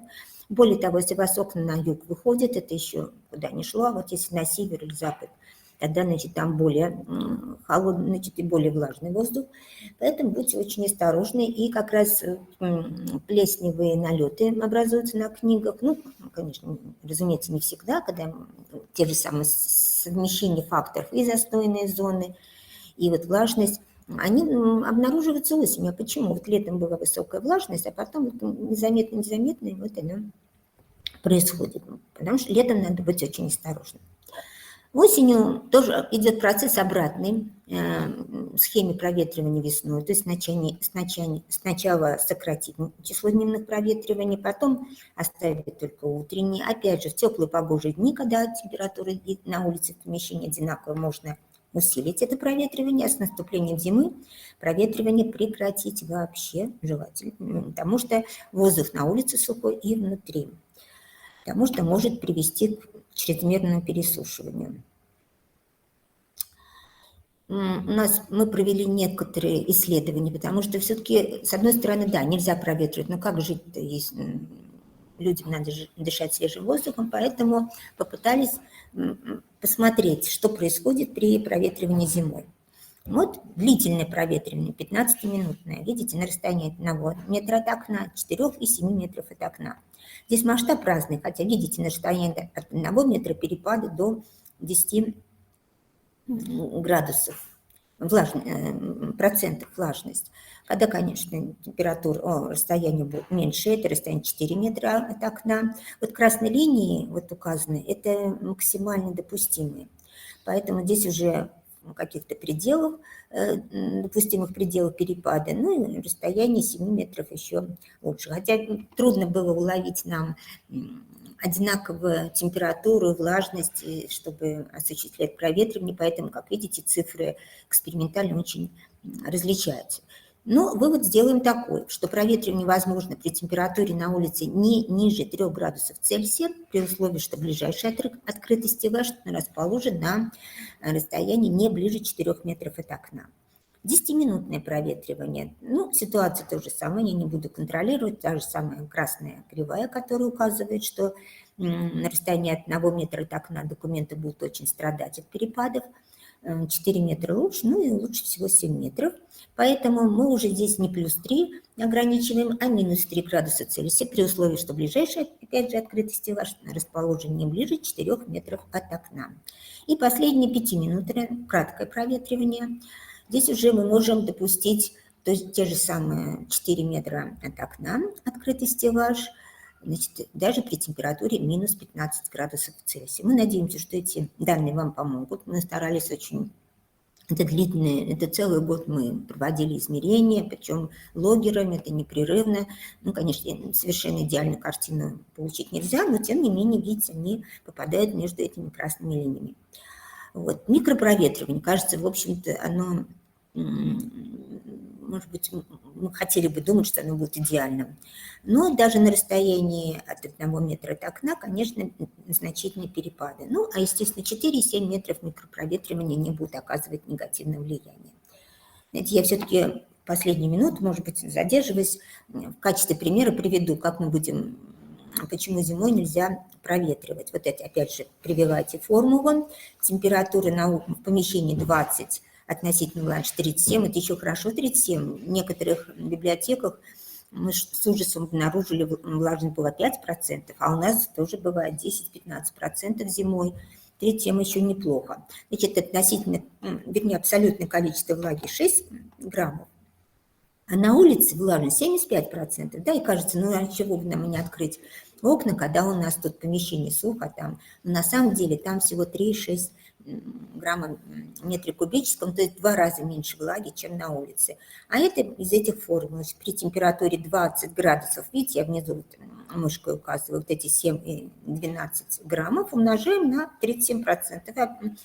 Получаем эту цифру. И то же самое при температуре 0 градусов, видите, мушкой 4 грамма умножаем на 75% и получаем 3 грамма. Поэтому при желании ваших климатологов или хранителей вы можете воспользоваться этим методом. Спасибо за внимание. Еще раз спасибо за приглашение участвовать в вашей конференции. Спасибо огромное, Татьяна Дмитриевна. Вот вы еще раз показали, что за каждой вашей рекомендацией Федерального центра стоит огромная исследовательская, многодневная, годовая работа. То есть насколько ценны ваши методические рекомендации, ваши... Вопросов нет, да? Спасибо. Вам не слышно, Дамия? Да, было не слышно. Батюшки. Я поблагодарила еще раз Татьяну Дмитриевну и выразила свое отношение, что за каждой вашей методической рекомендацией, вот сейчас очень наглядно было видно, стоит огромная многодневная, вот сейчас была годовая работа, что неимоверно ценно для нас. Низкий поклон вам, вашим сотрудникам, за такую прекрасную работу, за терпение, такой труд вообще просто для того, чтобы нам сказать, вот так надо делать. Спасибо огромное. Вам спасибо еще раз за приглашение. Надеемся, увидимся когда-нибудь. Очень надеемся, что вы как раз у нас еще не были. Вас мы очень Я была в ждем. Чебоксарах. Замечательный город, уютный, так, знаете, красивый. Точно. Правда, я в осеннее время была, но все равно мне до сих пор это фотографии сохранились. Спасибо. Будут вопросы у регионов? Если нет вопросов, то следующее выступление Натальи Ивановны Подгорной и Екатерины Сергеевны Треповой про цикл «Декан», который является альтернативой нашему лаку для волос, мы так поняли, про который сегодня говорили. Прошу вас. Так, коллеги, минутку, сейчас тут...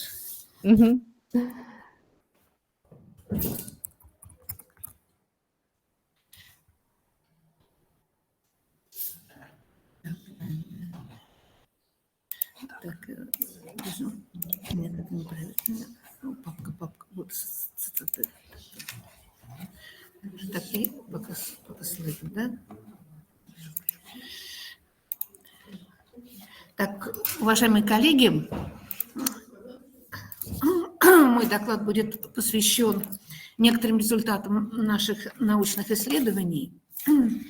Но я думаю, то, о чем я расскажу, будет, в общем-то, интересен всем специалистам, занимающимся реставрацией документов. Как известно, водная обработка является одной из основных операций реставрации. Однако применяют ее только в тех случаях, когда документ находится в стабильной водостойкой форме или может быть надежно защищен от действия воды. В общем-то, надо сказать, что это нерешенная до конца проблема, и до сих пор она остается важнейшей в реставрации. Водонестойкие краски обычно перед реставрационными работами, связанными с применением воды и водных растворов, фиксируют. И перед этим проверяют устойчивость текста или изображения на документе с помощью увлажненного микротампона, после чего их закрепляют, используя различные фиксативы. Фиксативы подразделяются на физические и химические. Физические фиксативы, в общем-то, неудобны тем, что часто они защищают не только сам лист, с которым работает реставратор, не только текст, с которым работает реставратор на документе, но и частично загрязнение, которые в процессе реставрации нужно удалить из бумаги. И, в общем-то, нанесение по тексту – это довольно-таки трудоемкий процесс. В качестве физических фиксативов, вот, например, у нас в центре традиционно используется водный раствор натриевой соли карбоксиметилцеллюлозы, натрий КМЦ, и фторлон в системе растворителей. В общем-то, они зарекомендовали себя хорошо, но и тот, и другой фиксатив имеют определенные недостатки. То есть водный раствор натрий КМЦ, естественно, долговременной защиты при водной обработке не дает. Фторлон дает хорошую защиту при водных обработках, но раствор фторлона готовится в системе растворителей ацетон, этилацетат, бутилацетат, то есть тех веществ, которые относятся ко второму и третьему классу опасности, то есть они не полезны, даже, можно сказать, опасны для человека. Кроме того, они требуют специальных условий работы, это вытяжной шкаф, и требуют специальных условий хранения. Должны храниться или в металлическом ящике, или в металлическом шкафу. Естественно, это затрудняет их применение. Ну, кроме того, удаление фторлона тоже, в общем-то, довольно-таки непростое. Оно удаляется раствором ацетона, хотя защитная пленка хорошая и прочная, но при удалении такой защитной пленки возможны частичные потери красителей текста, частичное повреждение текста, что, в общем-то, недопустимо. Наряду с физическими известны и применяются в реставрации химические фиксативы. Одним из таких наиболее распространенных является фосфорно-вольфрамовая кислота.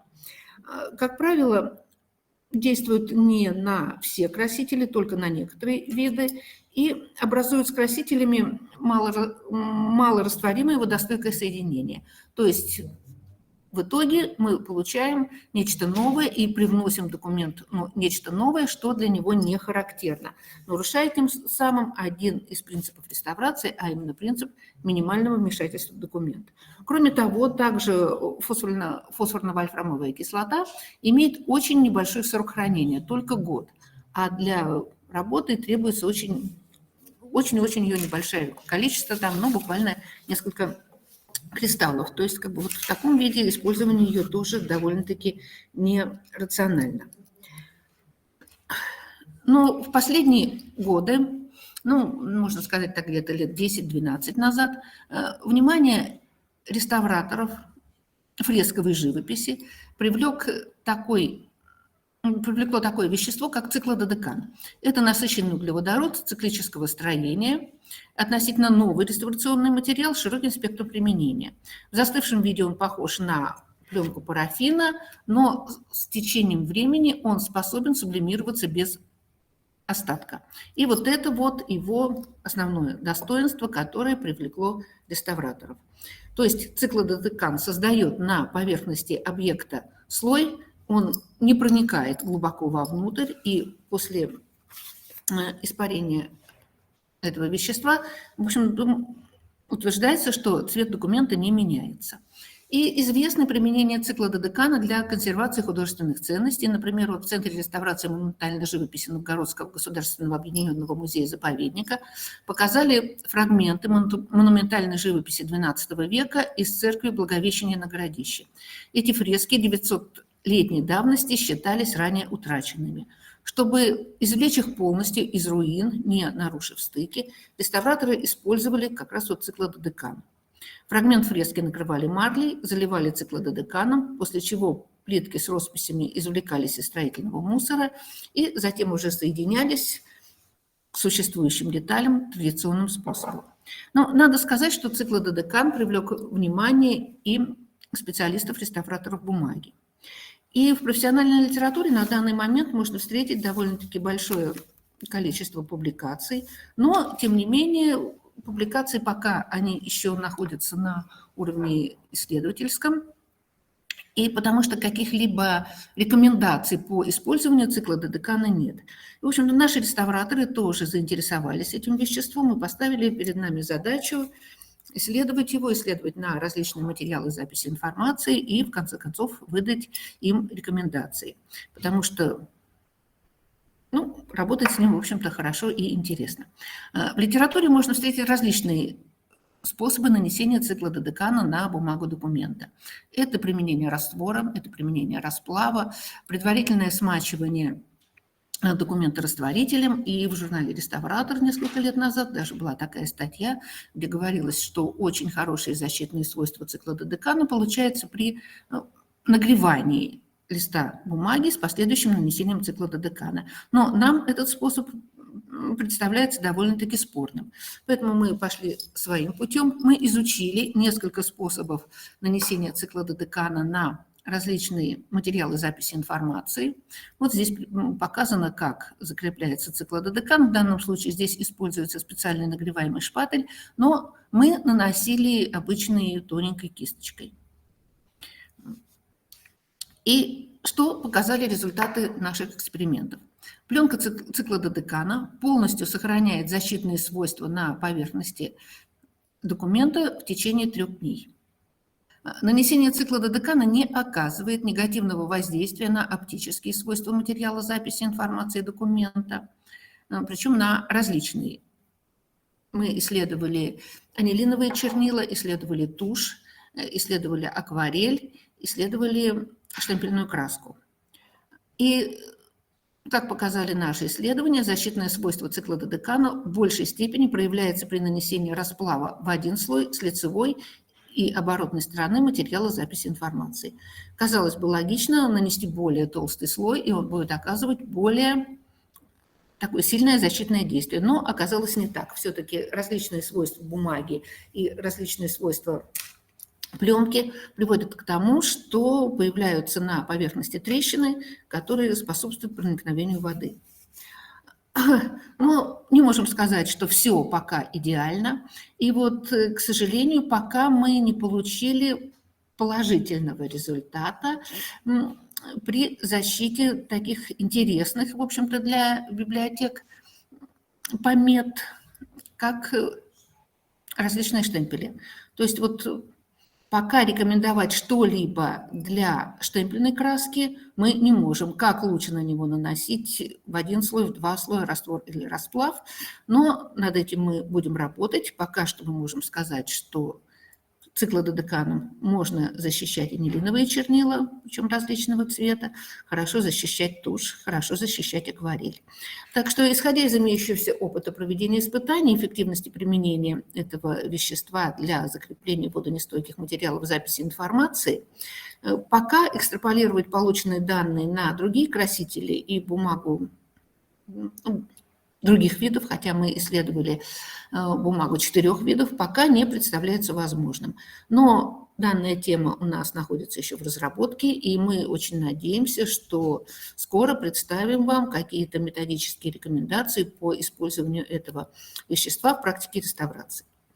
Если где-либо вы столкнетесь или что-то услышите или прочитаете по использованию циклододекана в реставрации, мы будем очень благодарны вам за предоставленную информацию.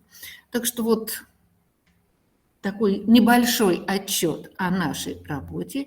Ну и опять-таки повторюсь, что мы с Екатериной Сергеевной Треповой очень надеемся, что вскоре у нас будут методические рекомендации по использованию вот этого нового вещества в практике реставрации, который, можно сказать, что отвечает всем основным принципам реставрации. Это и минимальное вмешательство в документ, и мы не вносим в документ ничего нового, то есть делаем только то, что необходимо и достаточно. Так что большое спасибо за внимание. Если есть какие-то вопросы, так что, пожалуйста, можно... Тут небольшое продолжение. Так что вот здесь представлена наша информация. Если будут какие-то вопросы, если будет какая-то информация, вопросы задавайте, информацией делитесь. Так что большое спасибо за внимание. Спасибо огромное, Наталья Ивановна. Вообще интересно, вообще вас очень интересно слушать, какие новые вещи находятся, какие реактивы, какие химикаты, вообще новые материалы. Нам всегда все интересно. И будем ждать, когда будут рекомендации, потому что у меня была куча вопросов, где купить, сколько стоит.